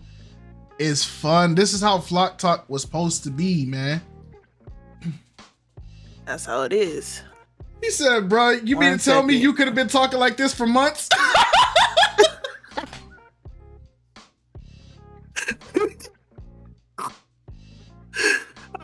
All right. Oh shoot, that's scrolled all the way to the bottom. Hold on. You said go play repo. Hey man. Hey man. That is funny. Okay, Hey. This is Key's topic. Oh. Key had two. I think hold on. Let me see one. She had two topics. So Key, I don't know if you want to do this one or the other one, but I'm gonna post. Oh, Key's topic. The one in order anyway. Huh. Hold on.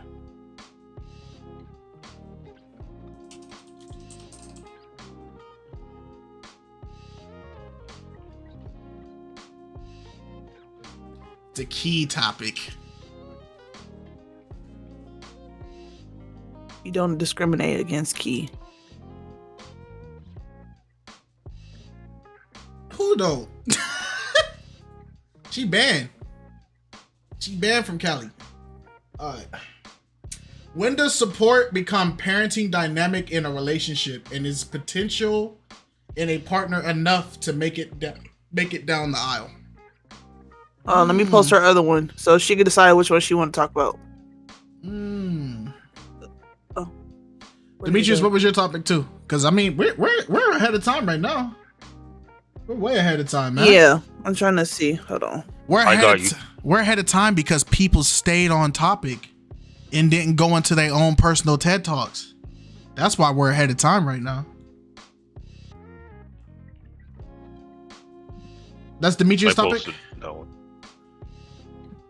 Do you think that people need to disclose? Oh, that was Keys. Oh, okay. No, that's Key's other topic. We're going in order.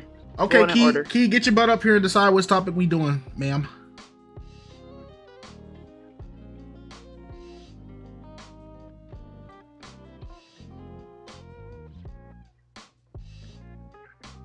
Wes would be proud. Oh. Yeah, Wes would be proud. Shout out to him, man. He at work right now, putting in that hard work. That was the second one. Right, he didn't have to come up here and regulate on nobody. All right, Key, what topic?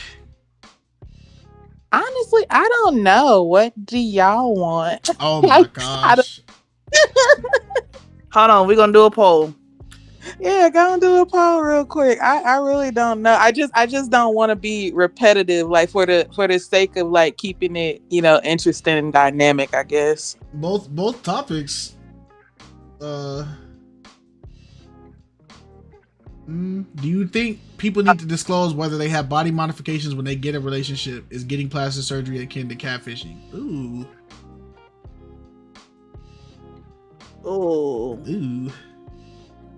Oh, y'all have some reaction to that one. That's because I know that's I know my take on that. I already have my answer to it, but I'm just Kite. Yeah. I mean, cause like, okay, so like for that one, like I was, of course the whole BBL Drizzy with the ab etching stuff came up. And so my algorithm got cooked when I like even looked it up in my YouTube, and suddenly I started getting all these like inundated with all these like videos of like, dude. Well, no, it was like this handsome dude, right? He was this handsome dude. He had the Albie shortcut, and then next thing I know, he like peeled his wig off and was like doing a whole how-to video of how to like clean your wig, and I was like, wait, what? That wasn't him the whole time, and I got concerned. I was shooketh, and so I was like, so now yeah, now you know now you know exactly what modern men have been saying in the dating game, because it happened to you now, and now you see why these dudes be going all these pop the balloons, regurgitating the same talking points about how they need natural and all that rah. It happened to you now. And that's what happened. Well, that's what happened. I was just, I never had problems with dudes talking about that. Why am I getting male cheeks in my Discord, bro? Y'all good, bro? Like, what's up with y'all, bro? Like, are y'all straight, bro? Like, what is that? What's up with y'all, bro? Is y'all good, bro?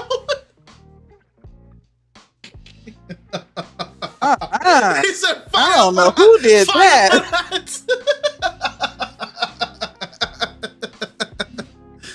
But and so I was just like, I was concerned, and so I don't worry about that myself because I'm all natural, but like I can see the concern, as far as like, I don't want no dude to like come out on a date with me and then hang up his muscles at the end of the night, so I'm just like, where is the, I guess, the line for disclosure? Like, I'm not to shame people that do what they want to do to, make themselves feel good about themselves and enhance themselves. But, at the same token, like where do we draw the line at disclosure in terms of like dating and letting people know the real deal? Because, if you are going to sleep with your makeup on and that man don't see your bare face until y'all, walk down the aisle and jump the broom or whatever, then did you just kind of like lie to him the whole time? Like, I don't know. So okay, yeah. So we'll just do that topic then, because ain't nobody voted for the topic, because the flock don't ever actually pay attention. They just be here to talk. They don't ever actually look at the chat. So we gonna do it, and that's shade to y'all, because y'all sat there and let that poll. Excuse me, I voted. Excuse me, I'm talking. Thank you. But you see. I love the youth voting. That's good. Yeah, she put that whole poll up and only one person voted. Shout out to Monet. But anyway, so this was technically 3 people did, but yeah, they did it now that I called them out, but they didn't do it before I said something, because I was staring at that poll the entire time. But shame. But it's all good. We're gonna do that topic. So technically this will be topic 3, which is, do you think people need to disclose whether they have had body modifications when they get into a relationship, or is getting plastic surgery akin to catfishing? So that's what we're gonna talk about. YouTube, go ahead, talk it. You said how rude. Why am I? She talked while I was talking. You feel me? Perfect. I'm sorry that the beginning of her sentence was rudely interrupted by the middle of mine. I'm so sorry. I forgive me. I should have known. You feel me? Perfect. But okay, so this topic is very interesting, right? Because in high school, you remember when memes first came out, right? There was like when everybody used to have the meme apps on their phones, right? There was a meme that was super popular back then, and I don't know if you guys seen it. And it was a meme about a woman who she was in the comics, she was deemed as ugly in her country. She had like an overly saggy face, droopy eyes.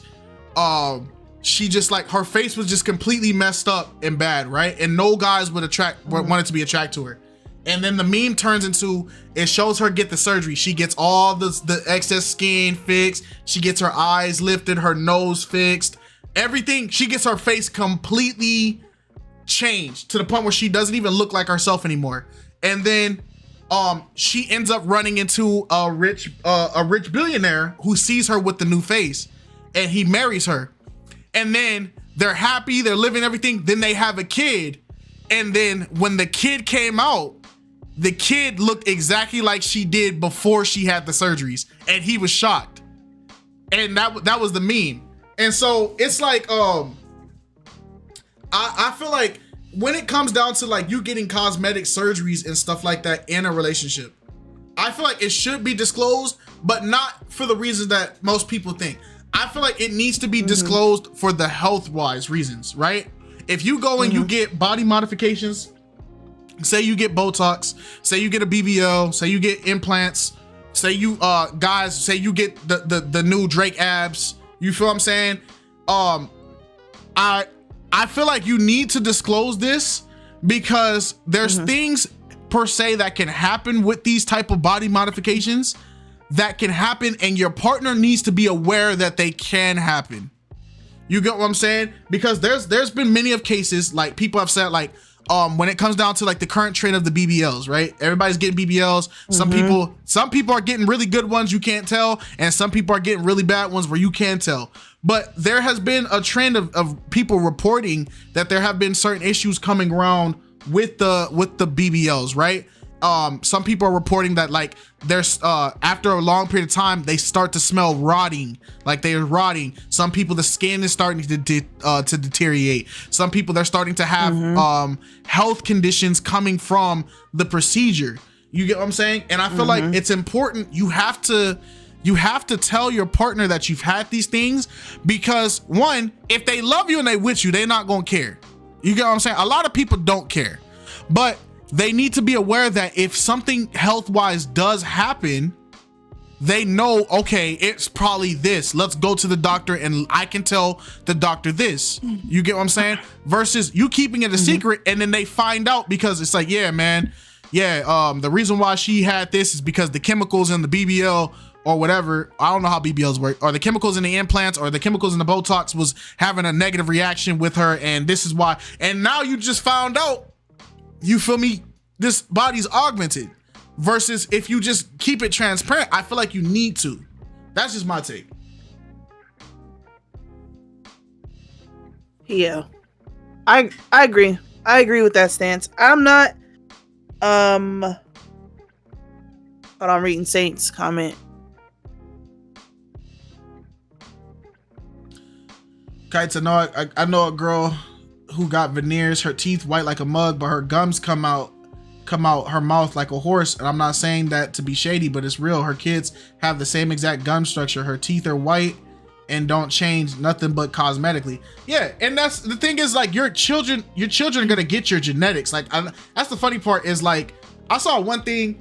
It was like a TikTok, and like the mom had got like a BBL, and then the daughter was like, well, like, Ma, I don't want you hanging around people because everybody wants to talk about your body. And she's like, well, you're my daughter, you gonna look like me. And it's like, that girl is not gonna inherit the BBL. That's not how that works. Your daughter is not gonna look like you. You changed your body. Your daughter is not gonna inherit the surgery. That's not how that works. I can sit here and get a chiseled jawline implanted. You feel me? A whole fake jawline, get my cheekbones restructured, forehead adjusted, get a whole hairline, Bosley thing. My children still gonna get the same things that I genetically got passed down to. It's like, come on, bro, we gotta be realistic. But yeah, go ahead, Alex. I'm sorry if I cut you off. I low-key forgot my point, but either way, like, I'm not against the whole, if people want to have cosmetic surgery, that's fine and dandy. I just feel like it can be the same as catfishing. It's the intent behind it. So if you have cosmetic surgery and you're posing as if it's all you, all natural, because a lot of people like to do the technicalities with the BBLs. Well, technically, it is all me. It is all natural because they're taking the fat from wherever else my body produces the most fat and they're just injecting it and putting it in my butt. So technically, it is all me. That I don't necessarily agree with, but hey, man, to each his own. No, I feel like people should disclose it for health purposes. Yes. For health purposes, because like everybody's saying, genetics can't, you getting surgery, plastic surgery doesn't change your genetics. So if you're somebody that struggles with X, Y, and Z, yeah, it's 9 times out of 10 it's going to show up in your health. So to bring that awareness to the person that you're with and bring a little bit consideration to them because they are choosing to be with you regardless of your surgery or not, yeah, disclose that. Okay. What about you, Nigel? Me as a man looking at a lady as my potential wife, yeah, I'm gonna need to know. Just like if they had some, if some lady walked up to me and they're a part of that other community, and I'm going to want to know the genetics of that history. You know what I mean? I'm not trying to be trapped out here. You get what I'm saying? That's a whole nother topic, boy. But I hear you. That's a topic people don't like to talk about. Within a topic and another topic. Yeah, that's a topic people don't. Just a lot of right people there. online, they don't want to talk about, but that's a real topic. And sure. Yeah. But yeah, And it kind of just to piggyback off of that, the only thing that I really genuinely don't like about the cosmetic surgery thing is that I feel like a lot of people have grown out of patience for certain things. Like, you see all these other men and women on social media, and for some reason those men and women are the anomaly of what men and women should look like aesthetic wise. So even to Saint's point, when the veneers came out, I feel like veneers they've always kind of been a thing, but they didn't get popularized until like the streamers started doing it, certain celebrities and all this other kind of stuff. Then you start seeing people do sponsorships with the veneers. In some cases, if you genuinely need to get your teeth corrected, do so. But there are a lot of people out there that have wonderful smiles, beautiful smiles, but they went to go get veneers because they want them platinum white, when you can actually do those things yourself. But I'd rather just save up the money and throw 10, 20 bands on my teeth and they'll stay white forever. But then when you remove them, up underneath, you got a whole plethora of problems in your mouth. Teeth rotten, boy. They ain't got no type of anything. Yeah, and it gets. I feel like the cosmetic surgery, that industry, they're booming right now because I feel like a lot of people, they just always want to modify something about themselves, and I feel like that's something that people have to look within themselves. Because not to say that everybody that gets plastic surgery is insecure, but to constantly have the urge to want to modify and change things about you, aesthetically and like surgery wise, it's kind of like you knocking down everything that God blessed you with. I get it in the aspect of, I understand why some people do it, right? Like, I feel like there's certain levels to it that like I think is like acceptable, right? Say for instance, if you've had like a traumatic experience, say for instance you get in a fight, somebody hits your nose, now your nose is crooked. You get me? Getting a surgery to fix that, that's perfectly understandable. If you have something that is like, you have what do they call it? You have lazy eye, and your eye is becoming a hazard because you can't see.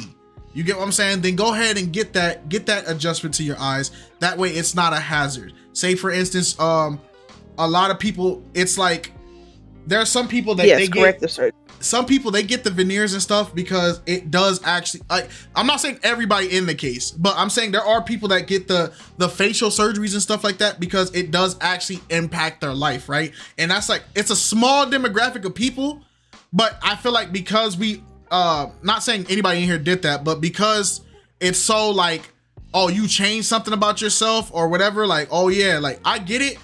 But there's some people that like, because they change themselves because it does actually affect them in their day to day, and it sucks. Yeah, because it's like, it sucks. Even like some dudes like even the hair transplant thing is like, as funny as it is to be like, dang, like you had to go get yourself some Bosley or something, like you couldn't just rock with it.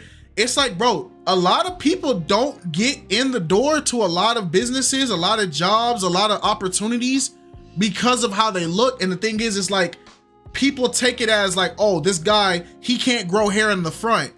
Oh, he just doesn't care about himself. He doesn't take care of himself. And it's like, bro, that's just him genetically. He can brush it, comb it, wash it, do all that all he wants, but it's gonna be that. So then he goes and gets the surgery. All of a sudden there's doors that he never had before that weren't available. They're opening up now. So I get why people do it. I believe God made us perfect in every way. 100%. I feel like there's things that happen to people that can, you know, justify the reasons why people got to get that. You know what I'm saying? If you're a cancer survivor and you have to, a breast cancer survivor, RIP to people that suffer from it and that have passed away from it, RIP, you know, much love. If you've gone through it, I'm praying for you. I hope you get through it. But I understand in the aspect of, you know, there's women that they go through that breast cancer and they gotta lose their breast. And now they don't feel like women anymore. They don't feel like themselves no more. You get what I'm saying? I understand the urge to go, and some of them, you can tell who's doing it genuinely, and you can tell who's doing it because they just want the looks, right? There are women that have went and had that surgery and they got the breast implants and they got a simple modest B cup. They got a simple modest A cup, you know?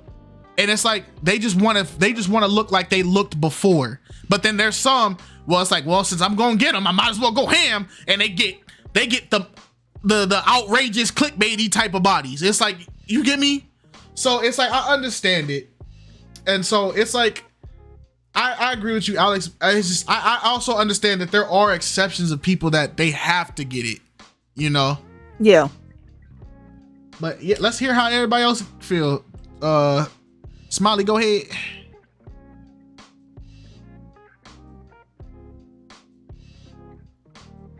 Smiley. Hey, I'm here. So do y'all remember a long time ago? Well, this wasn't a long time ago, like a couple months ago. On TikTok, if you on TikTok, it was a trend going around where it was these like Atlanta they called them like veneer techs, and they was like going to jail, and that cause they were doing people veneers in like they basement and stuff, and like teaching people how to hurry up and do these veneer classes so they could hurry up and get a certificate. It like, it's crazy to the point that now people are literally skipping text. People are literally skipping like steps to be a veneer tech and stuff like that, and they going to jail for it. That's crazy though. That's all I have to say. It's getting crazy that they skipping tech. Yeah. I think that because I know exactly what you're talking about. I think that happened in Atlanta. Right. It was popular in Atlanta. Yeah. Yeah, it happened in Atlanta, and a lot of people that work in the dentistry field, they said those are not a veneer tech is not a real position from what I was gathering. Like, it's not a real thing. It's like, if you're gonna get veneers, you have to go to a special like orthodontics or something like that for that. Yeah, but ain't it kind of crazy that like like social media then now like sped up even to the fact of being a lawyer, being a doctor, being what we went to school for so many years, and now it's like they trying to speed up the process. Why do you think that is? Like when it comes to like high earner positions or in like higher society, like why they trying to speed up these processes like being a surgeon? Like that's kind of crazy. It's because people lack patience. They don't really. They just want to. It's instant gratification. It's the rat race. Nobody wants to do the work. Yeah. Right. It's the rat race in the aspect of they did a. It's like this, right? They did a test. Like everybody knows about the rat in the maze, right? The rat in the maze, where they take the mouse, they put a mouse at one end, put cheese at the other, and rats are intelligent enough to go through the whole part of the maze and figure out how to get to the cheese, right? Some of them get stuck, some of them do it the right way. But then they also have cases where once the mouse realizes that it's in a maze, some of the mouses mess up the experiment completely, because as soon as they open the gate for the rat to go to the maze, they climb up on top of the maze and they run on the top just to get to the cheese, and they mess up the whole experiment because now you're not doing the process. So it's the same way with humans and technology, right? If you look through a lot of the resources that we have, mankind was able to survive off of the resources that we had for centuries because God made the world perfect, right? Everything we needed has been provided. It's man's desire, and it's the way it's man's desire, and it's also the devil trying to mimic God and replicate what God can do, because God gave us everything we needed with the bare necessities. And it's man's like habit of, we're very lazy. We like convenience. We don't like to work anymore. We don't like to struggle. So it's like, all right, I could carry this pail of water up to my house from this river where the water's pure, or I can dig into as deep as I can into the soil and make a well. Ooh, now that I made a well, you know what? I can dig deeper, and now I can sell the water I get from my well to people across the way. And now I can go put what, you get me? We're constantly looking for ways to make things more convenient, but also ways to get to the top faster. And that's the problem. Social media has amplified that tenfold. It used to be, it used to be a guy, you had to be a gentleman, you had to look good, you had to dress good, and you had to go outside and know how to speak to women, and that's how you found your mate.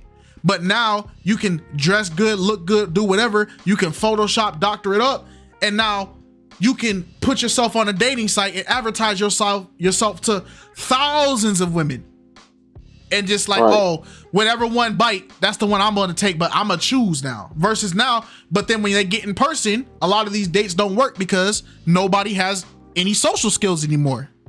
So it's like we're constantly looking for that type of easiness, that, you know, that gratification. It's like Alex said, there's no more patience in it. We want it now. We need it now. I need my new girl now. I need my new job now. I need my $1 million now. I need everything now. Now, But yeah. You brought up social skills, and I immediately thought of the TikTok trend, the millennial stare. Yeah. Where when you walk up and talk to a millennial, they all look at you crazy, like, are you talking to me? Like they're scared to like interact with people. Right. That's another topic for a different day. Right. Because I was like, what's a veneer tech? And then I'm like, man, y'all are making up anything. But the convenience is, you right, Kites, that like it's sad. It really is. But that's a good point. Shout out to Smiley. Appreciate you, Smiley. Squaw.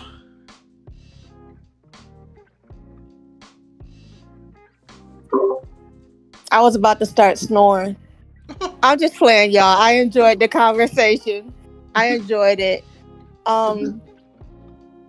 First of all, I want to say that I absolutely agree that, you know, if you have any type of procedure done, it would be nice to share that with your significant other. I mean, it's, you know, whether it had to be done or whether it was just cosmetic, or it should be shared when you get to a certain point in your relationship.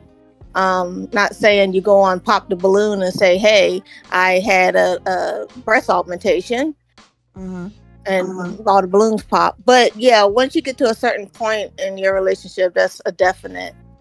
But I did want to say something though. Kite mentioned the funky BBL. I think that I think that people need to clarify that I don't think that's a BBL. I think that's a butt implant, because that's just, it's the same as with like breast implant. That's a foreign object going in your body, and a lot of times the body will reject it. So I mean, that happens a lot with women who get breast implants as well. They get infected. It's a big thing. It's a big deal. And I will say personally, I've had cosmetic work done, and I am very open about it. I mean, people, friends will come and ask me questions or whatever. I'm okay with it. But I do agree as well that once once you get it done, I will agree that body dysmorphia is a real thing, because once you get something done, you'll like it for about a few months, and then after a while you're like, hey, this needs to be fixed, hey, that needs to be fixed. But in my defense, and I'm glad that you mentioned that sometimes things happen that you have to fix. I was okay with my body until I had kids and I started putting on weight, and my highest weight was 250. At 5'2", that's a lot. Right. That's a lot. So I lost a lot of weight. I had the sleeve, and I lost over 100 pounds, and I was feeling good. I'm like, it's been years since I've been this size. I'm in like a size 2. I'm feeling good about life. But all it took was one slight walk. Me and my husband was at the car dealership, and we were outside looking at cars, and the windows were kind of mirror reflected. So I'm walking by, and I do like a lot of people do. I see my reflection in the window, and I'm looking, and I'm like, I don't have no butt. What in the world happened to my butt? And just even all my life, I've always had a shape. My whole life, I've always had that shape. Whether I was a small teenager or gaining weight, I just always did. So I'm like, where's my booty? And I started feeling self-conscious instantly, because I lost the weight, but I also lost my butt. And then I started looking at other things. They don't tell you, you lose all this weight, you feel great, you're healthy now, but all of your assets, and there's no pun there, all of your assets disappear. The areas that are mostly fat, they disappear. So that took a toll on my brain. And I mean, I went and got work done. I got a BBL, and it is true. Shut up, dog. I said stop it. Okay, my dog wants to comment as well. But anyway, I will say that the BBL, you're absolutely right. It does come from fat transfer. And to the point where I had lost so much weight, the doc was like, this look that you want, we're gonna try to achieve it. You lose about 50% fat within the first month of your procedure, but we're gonna try to help you out here. Being that I lost all that weight, he didn't have very much to take from. So that's when you end up getting into the whole going for round 2. And some people even go for round 3, because sometimes you might have to gain some weight back to get where you want to be in your wish picture or whatever. Right. But long story short, it that definitely needs to be something discussed. And I mean, it's if you end up having something serious and you take them to your parents' house or you go to families' homes and they're sitting there looking at old pictures of you like, well, who is this? I mean, I don't think what I did was that extreme. I just tried to put back what I felt that I lost. But I mean, everybody has different reasons why they do different stuff. But now, KiteZz, don't stink. It don't stink. Hey, I don't have that problem. I'm 45. I don't have that problem. I don't got a BBL, so let it be known. I ain't got a BBL, so I ain't finna argue with you. I ain't got one. So you If she's thinking, I guarantee you it's not the BBL. You go on, take her, get an antibiotic. Oh, no. And that's coming from me. That requires penicillin. That is not a BBL. She said penicillin. Yes. Yes, an antibiotic. Let her take it for 7 days. She'll be fine. You'll be okay. Make sure she finish the whole bottle. Gotta make sure you finish all that. All right, we got. No, that's not a BBL. There might be something close to it, but it ain't a BBL. Y'all have a good night. Shout out to You too, Squaw. All right, let me help you, Ashley. Ashley, when you join the little Flock Talk call, right? There's an icon at the bottom. If you're on your phone, it's a hand icon. You click that hand icon, and that allows you to raise your hand. Then we can accept it, and then that's how you get put into the panel so you can speak. But Bird Lady, it's nice to see you. Where's my ostrich? Hey, Bird Lady. Oh, that's how you start off the. All right. I need my shipment, Bird Lady. Oh, she's still muted. Unmute. Okay, we'll give her time. But yeah, I understand Discord is confusing for the first time, but once you master it, Discord is one of the It's pretty easy. Yeah, it's pretty convenient as an app once you get used to it. Yeah, you gotta actively use it though to understand it. If you download it and then you don't use it, only for like stuff like this, it's gonna be hard. It won't let you unmute. Leave and come back, Bird Lady. It's much better on desktop. Yeah, Discord. Yeah, Discord Yes, is for it sure is. better on desktop, but a lot of people don't invest in PCs, which I understand. On PC, It's fine on laptop. It's so convenient. And tablet. It's okay on tablet too. It's pretty well. I was thinking about doing the little Google, what's that thing? It's like the thing everybody uses on YouTube now for their lives. It's like the little Google Chat or Google Meet, whatever thing. But my thing is, I just don't like the interface. I don't like how it looked. That's why I don't be using it. Bang. Try to unmute now. There it is. Hello. Hello. How's your voice? Oh, her voice. It's still gone? You haven't gotten your ostrich yet? Nope. I gotta check with FedEx, man. He should have been there last week. Should have been there last week. You know what? Y'all say Alex is a gangster. Somebody might have tried to get even, and they might have stole. Nah, not my bird, though. I mean, I don't know. What kind of ops you got, Alex? They taking birds? Hey, man. Sometimes people just don't like me. I don't know what to tell you, man. I'm gonna see my ostrich on the op block, man. He gonna be throwing up a different set. I'm not surprised. I'm not surprised, given the fact that my mom got me a bird, came home from school, and it was gone the next day. And she said, "Yeah, he flew away." And then come to find out, she gave it to my grandma's neighbor. It gave up my bird. Shout out to Squeaker. That was his name. He was a lovebird. My fault, Bird Lady. I know your voice. I know you still under the weather, so we gonna try to stop cutting you off. Or did she get cooked? No, she got cooked. Bird Lady, come back. Come back up. Raise your hand. They took her out, man. We joke too much. You see, it's you and Squeaker fault, man. It's you and Squeaker fault.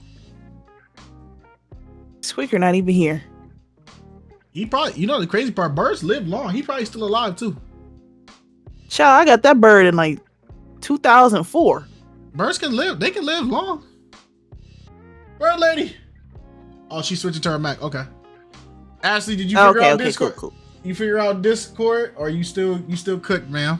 Because I know you wanted to speak on this topic before we ended up off. She probably caught the vortex. Squad, welcome back. What did you have anything you need to say? She said cooked. I did. I just wanted to say, to respond to someone had asked a question of whether or not my husband had supported me, and I will say he did support me. He is against surgeries. He's against it, but I'm the type of wife that cries to get her way. So I just be like, you know, my self-esteem. But as far as the weight goes, yeah, I'm not saying he's a bad guy, but I believe he's the reason why I put on so much weight over the years, because he kept saying I was beautiful.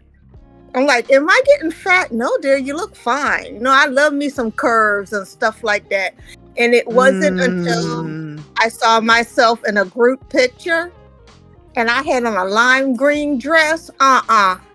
In that picture, I said, I am huge. And that's when it was my decision to do something about it. I could not have that. I felt like I was the biggest person in that picture. So, yeah, he was supportive. He's like, if this is what you want to do, go ahead. If this makes you feel better, go ahead. But he's not the type of person that is for it. He's not like, he'll tell you quick, you know, it's dangerous and you need to think about that. But I just wanted to say that. Squad Prince, if you're watching this, I did not approve of your wife airing you out. Squad Prince is crazy. I did not approve of it. I never said it. I just want you to know. You know, my husband is Diesel, right? I tried to invite him up here, but I don't know. He off doing something. But he does not like, he always brings up Kanye West and his mama and stuff. And I'm like, well, I mean, I'm doing it. I'm not in somebody's basement or whatever. I just recently had a surgery and I had a breast lift. I had to. Again, I lost a whole bunch of weight. That's health issues. If any woman has lost tons of weight, they know what I'm talking about. And then I had back in March, I had my face done, but it wasn't really. It was cosmetic, but not really, because I had Bell's palsy. So my doctor had to go in and fix nerves to fix my face. Right. So I mean, I guess it is considered cosmetic, but it was necessary.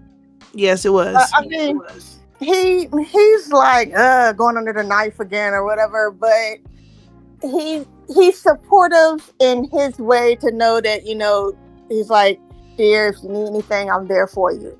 But he would rather me not, if that makes sense. Oh, understandable. Right. Understandable. All right, perfect. You finally made it to the Discord. Now just look for that little hand icon to raise your hand. Or actually, I could do this. Bang. You just accept that. You should be able to come up and talk your talk. Yeah. Now, I saw Alex, I saw you use that word enablement. I think it's just husbands being supportive, because we just want y'all to be happy. We just want y'all I said it in a context of like, it goes both ways. Like, it isn't because I'm gonna be honest. Like, I feel like at some point, even within our own marriage, we've enabled each other in how we carry ourselves and stuff like that too. That's why when she said that, I resonated with it, because it gets to a point like, you can love somebody all you want, But in terms of like health, if it's concerning when it comes to health, you gotta take that off and be like, okay, no, this is what we need to start doing. That's why we're more like, me and you are more active. I told Alex I wanted to be skinny one day, and Alex went off on me. Yeah, I did. She said I'm not allowed to be Which skinny. ain't nothing wrong with being skinny, but it's just, I told her I wanted to be like a solid like 180, and she was like, nah. A boy can dream. Hello, Perfect Asset, aka Ashley, aka Miss Love Mountain Crash Out. How are you doing today? Make sure that your microphone's set. Yep, it takes time to figure out Discord. Discord is a lot. Go on your settings, make sure you have your microphone set, or make sure you're not muted yourself on your thing. But until she fixes her thing, Miss Bird Lady, go ahead, talk your talk.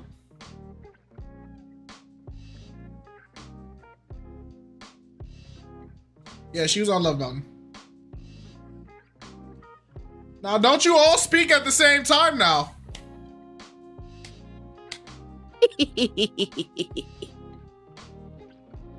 See, Discord cooking, man. yeah, it is. Oh, Mr. Yankee to save the day.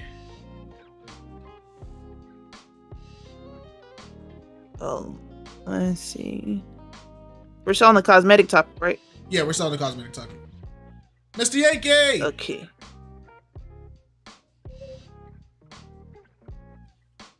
His mic don't work either. What's going on now? We ain't got no good mics? Nah, I think this might be a Discord thing, bro. What's going on? Can y'all hear us? Yeah. Okay, they can hear us. Why is it doing it to Nitro? Unmute if you can. Nitro, can you speak? Yo. Yeah, he's fine. Okay, Nitro can speak. Yo. Oh, we don't bring up that name here. They said the forbidden one has hacked it.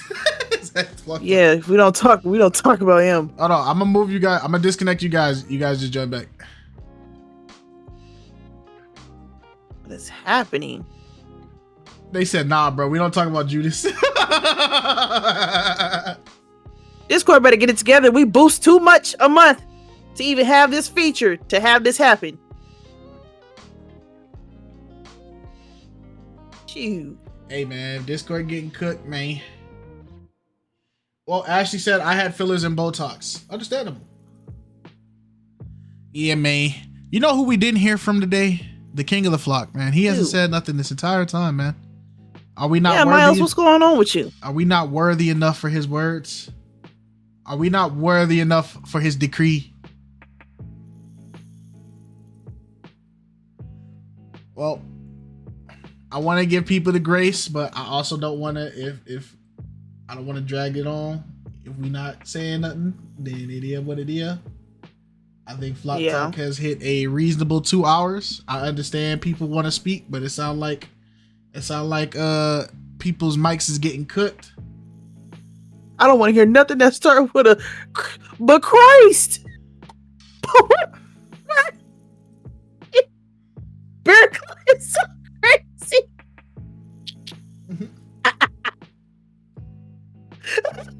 I appreciate the opportunity, Alex and Kites. Hey, no problem. Hey, we're gonna teach you how to do Discord. Maybe you know what I gotta do? I probably gotta do a tutorial video showing people like how to properly do Discord. It's something I can do. I'm just lazy. But I understand. I'll do the tutorial for y'all. Yeah, Discord can be very confusing, especially for the people on the phone. I understand. It is overwhelming if you've never used platforms like this. So we will put that out and we will help y'all. That way y'all can get on these Flock Talks and really talk. But other than that, I think today was a really good Flock Talk though. I think genuinely it was really good. We had a lot of engaging conversations. We had a lot of people have some good talking points. We got to see Nitro on cam, and that's always a great thing. And yes, sir. And we also got to stay on topic for once. This is probably one of the Flock Talks where we actually stayed on topic the entire Flock Talk. And that is an achievement in itself. It's almost like when you get rid of bad apples that the tree suddenly starts to bloom better fruit. Wait, Bird Lady's really back. Good conversation. Bird Lady. Can you hear me now? We can hear the voice. Okay, Bird Lady, go ahead. Okay. Well, I wanted to piggyback on what the young lady was saying before about the cosmetic surgery, weight loss surgery. Yeah. Mm-hmm. I had gastric bypass, and I went from 310 pounds to 140 pounds. I lost 170 pounds. That is good. And that's where I am now. I have no bottom, I have no top, but I refuse to go under knife again. I'm not getting a BBL. I'm not getting implants. I have these locks. Sometimes I walk around here looking like a flat-chested trans person, but I don't care. I can't do it. I cannot do it. Now, one thing that helped me was when I had my gastric bypass, my husband, he didn't want me to have it, but did she get cooked again? It cooked her. Yep, it cooked her. Bro. She was going so good. Oh, we can hear you. We can hear you, Ashley. Oh, okay, yeah. What I was gonna say is, just on the topic. I mean, I wouldn't change anything drastic. I think that's crazy. We're all supposed to look different, but how you guys know how old I am. I don't like saying it too much, but I think like fillers, Botox, that's just basic maintenance. Whether married or not married, you want to try to maintain looking, because you don't produce the HGH after a certain age, and that it's a lot of things that come with that. But I mean, anything else past that, I agree with you. It needs to be more on a medical level, or have something having went wrong from something going wrong medically. Because there's too many people. That's why I uploaded that link. I uploaded that link about the lady here in Dallas that was doing all of the strippers, like every stripper here between Dallas and Houston, Austin. People were driving everywhere in Texas to go to this lady named Wee Wee. She was one of the best. She did like the girls. And I guess all it took was doing 1001, and that girl died on the table instantaneously. They threw her behind the building. Dang. And she ultimately got. Oh, did we cook her? Oh no, I'm still on. Oh yeah, go ahead. Okay. Yeah, go ahead. Got 60 years for doing so, but it's thousands of girls walking around in Texas, nice BBLs, doing just fine, that survived. But so that girl's dead now all over what? Right. Oh my gosh. Not Demetrius shooting his shot in here. I'm not letting it happen. Joshua too. Not y'all shooting y'all shot at Ashley. Had that same energy y'all had for her when she was on Love Mountain. Don't switch up now. He just dogged me. So I mean, come on, buddy. Hashtag get it tailored. Get it tailored. Yes, sir. When I tell you your laugh kept me going the whole time, I couldn't breathe over here because you were tickled. You hear me? See, everybody all of a sudden trying to speak now that the celebrity ain't here, huh? That's what it is? That's what it is? I'm not good enough for you people? All right, bet. Leave me alone. I do got something to say about what she just said. Ashley, good point. And not only that, Ashley, it's after the surgery too that people really got to worry about. Cause like they be going through aches, pains, all type of stuff. So like you really got to look after the family member, extra carefully after the surgery. The most dangerous part don't be during it. It be months or years after it. Cause then you really start developing around it. You know what I'm saying? So it's really after the surgery. But that's all I got to say. Good point. It's just not worth it. Is T Pendel on the panel if he wanted to be? I told y'all. Huh? They asked if T's on the panel. If he wanted to be on this panel, he could be on this panel. I told y'all I don't give a crap if YouTubers come on this panel or not. As long as they respect my rules of my platform and not curse, I don't care who be on here. As long as y'all keep it respectful, y'all don't curse, and y'all stay on topic, anybody is welcome. So if y'all wanted YouTubers be on here. I'm not tripping. It's just I doubt anybody in our space is even paying attention to what we do. I saw a photo of thought it was him. Oh, I wouldn't even say that. Trust me, I wouldn't say that. You'd be surprised. Yeah, they be watching. They definitely watching. Mm-hmm. I can't let you play. I don't play you and Alex like that. Like you'd be surprised, buddy. I gotta be like Young Thug, truly humble under God. That's crazy. Oh, Now that was insane. Yeah, that piece for that. That's from Johnny Cochran. The glove don't fit. You must have quit type of thing. No, that's a raise.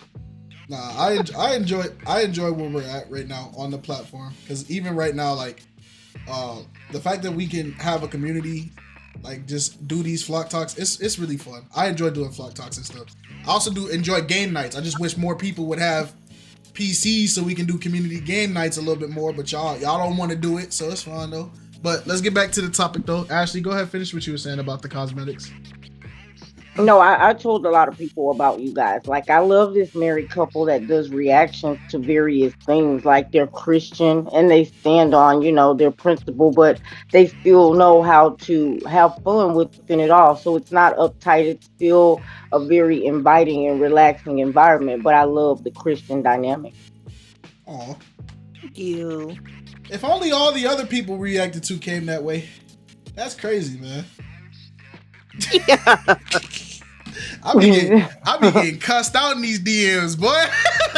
If I can show y'all one day the messages I be getting, bro. People be going off on me. Be that bad, Kite? People be cutting Yes. you up. Yes. Yes. Yes. That's crazy. Let me You tell would you. think they'd give you the utmost of love. No. Yeah. Nope. Can't see it no other way, honestly. That's crazy. Insane. I be getting, Comments got to get filtered every day. bro, if I can show y'all I can't even look at the comments. That's how bad they get. Yeah, Alex is not allowed to be in the comment sections no more, because people, the stuff that they be saying, it be heating Alex up to the point where Alex be ready to turn on the camera and just go off on everybody for like a whole hour video. And do. She should ether them. They need to be ether. I'm telling you, I know she a pit bull. I'm telling y'all. Everybody thinks in the relationship I'm the one that's like the like I do a lot of the rants and stuff, but I do it because Alex's rants are a little bit like more serious.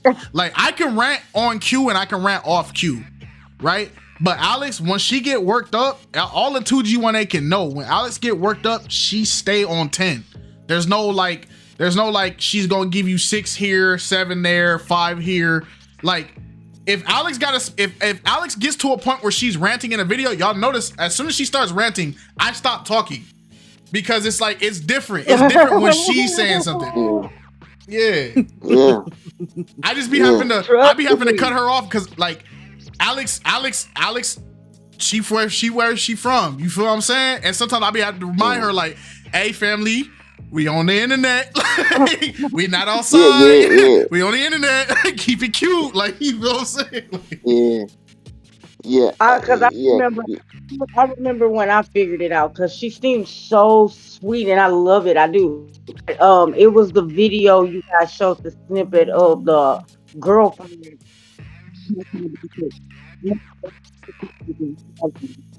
Oh, what did she say? Did she get muffled?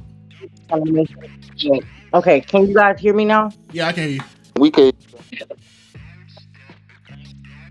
But it was the video of the wife talking about when the girlfriend came to her job and you said you let her walk away. At that moment, I understood everything. She like, you let her walk away. Okay. That's all you need to understand, right? She better than me. She better than me. You said Alex be ready to find IP addresses. The sad part is we can't find them. People don't understand. We do this internet stuff. We can't find them. I didn't saw some dude that said something so crazy to me in the comments. I looked up, I found old boy house. I found exactly what room he sniped it from, all that. But we don't be acting on it. We be keeping it cool. Like, just know we got it like that. Don't do that. But we be keeping it cool. You learned a lot in school. I'll tell you that. Yeah, that's what I'm saying. Yeah, you can tell people addresses just by having a number and stuff too. Yep. It's all type of websites. I know everything. Mm-hmm. Well, and that reminds say, thank God for Jesus. He keeps you right. Mm-hmm. He kept me on the right path. He gave me the power to use it for the right Yeah, reasons, man. Man, yeah. And I'm excited for y'all growth. Like seriously, just due to everything you guys stand for. I love it. I can't wait to see it really do larger because it will. It Mm-hmm. will. Hey, I received it. I received that blessing. yeah. I Amen. know. Thank you. Hey, shout out to both of y'all. I know Mr. I love Yankee been sitting here waiting to speak. Oh, go ahead, Ashley. Finish up. Oh, I'm sorry. Oh, Mr. Yankee, are you still cooked? Yeah, that brother's still cooked. They don't want to unchain Yankee. They don't want to free him. They keeping him in shackles. They don't want to. They don't want him to express himself the way he wants to.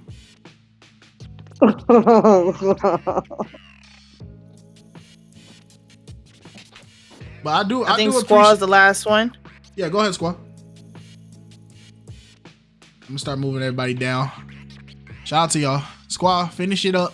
I don't know what I was gonna say. I just think I want to be a part of the community. I forgot what I was gonna say. You are the community. You are the community. All of y'all are. Mr. Yankee. I was just kind of, I don't know. You talk about BBLs. I was like, hey, I know about that. Mr. Yankee, you good? God bless everybody. I'm blessed, man. He's free. Just yep. With your permission, I'd like to give out my movie reviews. Just my quick 3-second movie reviews for All right. 5 films that I just seen over the past week. No spoilers though. That's No to me and have a spoilers. vlog out last week. Absolutely not. Okay, go ahead. Especially on the main 3. All right, give me the movie reviews. No spoilers though. No The spoilers. movies I already. Hi, my name is Devin Lott. If you don't know me, it's Mr. Yankee Boy, and I would like to give you 5 movies that you might want to keep your eye on this upcoming weekend. Considering the fact that we had Fly Talk last, I'd like to give you my point of views on at least 5 movies that I recommend you see. Number 5 would be this movie called, and I believe that everybody should see if they have children. It's The Smurfs. Okay. Smurfs is a good remake from the folks at Paramount. Now they got the contract and the rights to the Smurfs IP. I would recommend everybody to see that movie if they have children. Okay. Very good story. Has a good content. They do got John Goodman as Papa Smurf. Rihanna does a good job as Smurfette. But the main one that you might want to keep your eye out on is Magic Smurf. That's a small hint if you do see the movie, because that's got James Corden playing as the titular character. Okay. He is one of the heroes, and little did we know, Papa Smurf had 2 brothers. What? One is That's a spoiler. Stop. Yeah. And stop. Stop my immersion. Immersion. No, it's in the trailer though, but you'll see. I'm not going to tell you who the 3rd brother is though, but basically, if you've seen the trailer, then 9 out of 10 you're going to understand that there's a lot more going on in Smurf Village. Okay. But I highly recommend you see that with a younger audience and crowd, because it is going to be one of the best movies to see for kids other than Elio and maybe another guy who's also in this review. Okay. My number 4. My number 4 movie, I'll have to give this to this little movie called Eddington. Now, in case y'all didn't know about this movie, Eddington. It's almost like the Hatfields and the McCoys during the time of COVID, and you got a mayor election. When I say that, you got Pedro Pascal versus Joaquin Phoenix. Joaquin Phoenix is a sheriff who basically is trying to buck the system during the time of COVID. Now, imagine yourself, considering the fact that you know how COVID was when we was all isolated and didn't able to do anything because of the lockdown. Imagine yourself in this situation in a rural community. Like there's like the town's like a ghost town and everything's on the hill. And like in a certain part of New Mexico. Also, add on to the fact that you got this during this time, the situation, or I like to call the the assassination of one, I'm about to say, George Floyd. Okay. And everybody's trying to do something to something. And it has a lot of different social commentaries in the movie. Okay. Highly recommended.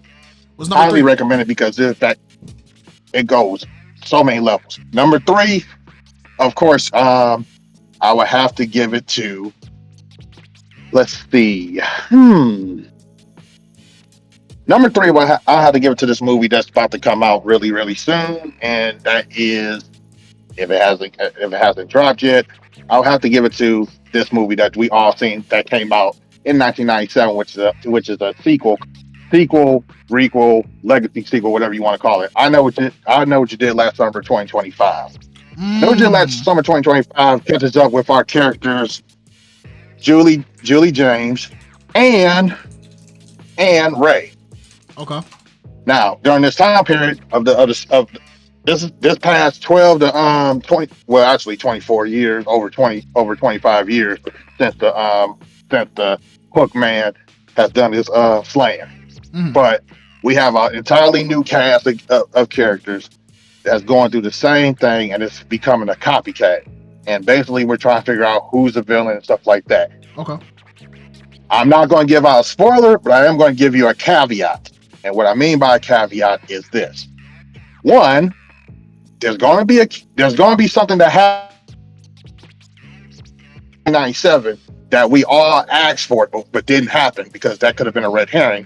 And one of our favorite legacy characters is coming back, so I highly recommend you stay until the end credits of that movie. Okay. I would have pushed it up, but these two have to take relevancy for what's up and coming. Okay. Number 2. What is number 2? I have to give it to Fantastic Four. And I'm not giving out any spoiler. I'm not giving out no spoilers. I'm not giving out nothing. All I can tell you, it is 2 hours and close to 2 hours and 25 minutes if you ask for previews. Okay. Something big is going to happen in MCU. Something that we did not expect. Okay. And it's going to play into what's going to happen come next year with Doomsday, Spider-Man, Brand New Day, and Secret Wars. Okay. More on that. More on that come next week. I will give a full review on that next Thursday on the next Block Talk. And number 1 for right now, I have to give it to the Man of Steel. Superman is back. The Superman that I grew up and known and loved. The big blue Boy Scout that came from Krypton. Okay. It's that movie that makes you feel like a man can fly again. I haven't felt like that since Christopher Reeve donned the red, white, the blue and red and yellow. I haven't seen a movie like this in a while. You can take a lot of people from hating on it and stuff like that because most people are saying that it has an agenda. Yes, it does have an agenda to it, but the main thing about it is the focal point is about how Superman deals with this type of drama. Should he not be in a country to help out and help his fellow man and try to save people? And we don't have that right. This is almost like asking that same question to Captain America: Civil War. And to be honest, your boy Luthor is a hater. He became. You thought Hayden was a whole thing. He made a whole damn freaking network of people. No spoiler. Just to get at this man. No spoiler. No. It's not. This ain't a spoiler. This is actually, you can see this in all the media. I'm not giving anything away. All I can say is it has a great message. Lex Luthor is the best. I haven't seen the best Lex Luthor since Smallville. That was this is the most. And the third would be a person I can't say his name, but I love his work. Okay. And we all know who that is. But if you don't, Google it. Other than that, the one that you need to look at, that's like a player pimp, I call him Jimmy O. I give props to Jimmy Olsen because he be getting them ladies like that. And that man, the way they got his character written out, it's going to be very interesting coming in the next couple of movies if they do it. Mr. Terrific. A lot of people say he stole the show. I agree. But the one who really stole the show other than him I had to give it to Crypto. And a lot of people said the dog was annoying and such. I didn't see that. Okay. Not in the least. They play a focal part of the story. And there's something that is a little bit controversial. If you know Superman lore, there's going to be a scene where it's controversial. And in case you didn't hear about it or something like that, it has to deal with his birth biological parents up in Krypton and the mess they send. Okay. There's a lot of different fan stuff on Reddit talking about it could have been corrupted. I say it could have been corrupted because I have a feeling that's going to play a key role in the next movie if they do it. But we already know what's going to be the next movie in the new DC film universe. They're fast tracking Wonder Woman. Okay. And my choice for Wonder Woman would be old girl from Banks from Andor, which is Adriana Adrar. Okay. I think that's my top pick to play as Wonder Woman. But my those 5 movies, my 3 to see for this upcoming weekend. If you haven't seen Superman, definitely go see that. For the kids, definitely see the Smurfs. And my personal opinion, Eddington. Definitely see Superman. Eddington, yeah. But then again, I know the big draw is going to be I Know What You Did Last Summer. So those are my 3 to see. But if you want to see those other 2, I highly recommend those other 2 as well. Keep your ear to the street for next Block Talk for my review on Fantastic Four, full review, and probably some more surprises too. Hope y'all have a blessed night and keep flying with the fly. Yes, sir, Skid. Fly. Hey, who you know got a whole movie review on a podcast? You feel me? Who you know do it better than the Flock? You feel me? Like we really the best community on Discord. Like in Discord, best community on YouTube. Like we really just do it different. Like who you know have a whole 3-4 serious conversations and still get a movie review in under 30 minutes. Like who you know do that? Like we really just that good, man. God is good all the time, and all the time he's truly good. All right. Well, it looks like the King of Flock wants to finally speak up, so we'll give you that minute to close, brother. Go ahead and close it out so we can wrap this up. Hello? Yes. Hi. How you guys doing? We're doing great. How are you? I'm good. I got here around like 8:15 and went right to sleep. So I have no idea what's going on at all. Well, we are wrapping up. We were just about to close out. Oh, really? So now you got to give a closing out what message. What did I miss? Everything. Okay. Closing out message. I think I caught the part. I guess you guys were talking about somebody who had like some marriage problem. I heard, and then I was asleep though. Wow. Okay. Closing statement. You guys have a great weekend, and sorry I wasn't on the way I should have been, but things happen, and I'll be able to catch up on what I missed. But yeah, man, weekend's coming. It's gonna get hot. Hope you drink your water, and if you're gonna make bad decisions, at least stand on it, but try to go for good decisions. That's always the better option. And don't break anybody's heart, because what goes around comes around. And you don't want your heart broken, so don't break anybody else's heart. And that's pretty much what I have. All right. Shout out to the King of the Flock, man. Yes, sir. All right, y'all. That concludes episode 33 of the Flock Talk. I think this is one of the better Flock Talks that we've had in a while. It feels good that we actually got through all the topics that we needed to. I thank you guys for popping in. To the new people that are starting to pop in, don't be afraid. Take your time. There's going to be a point where you're going to feel like you want to talk up here. You want to speak. Remember, Flock Talk is a safe platform for y'all to talk y'all talk. People can disagree with you, but at the end of the day, respect is the key here. So one day, if you feel like talking up here, go ahead.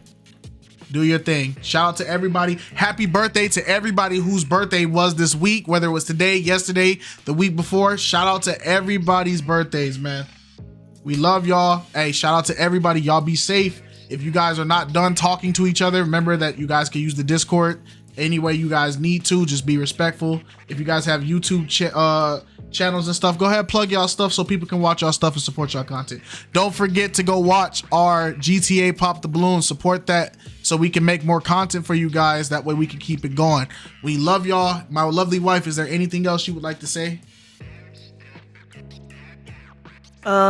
No, good conversation. Appreciate y'all for stopping by. I know it's late for most of you guys, so we appreciate you guys taking out the time to even be a part of the discussion, the conversation. We appreciate all the support.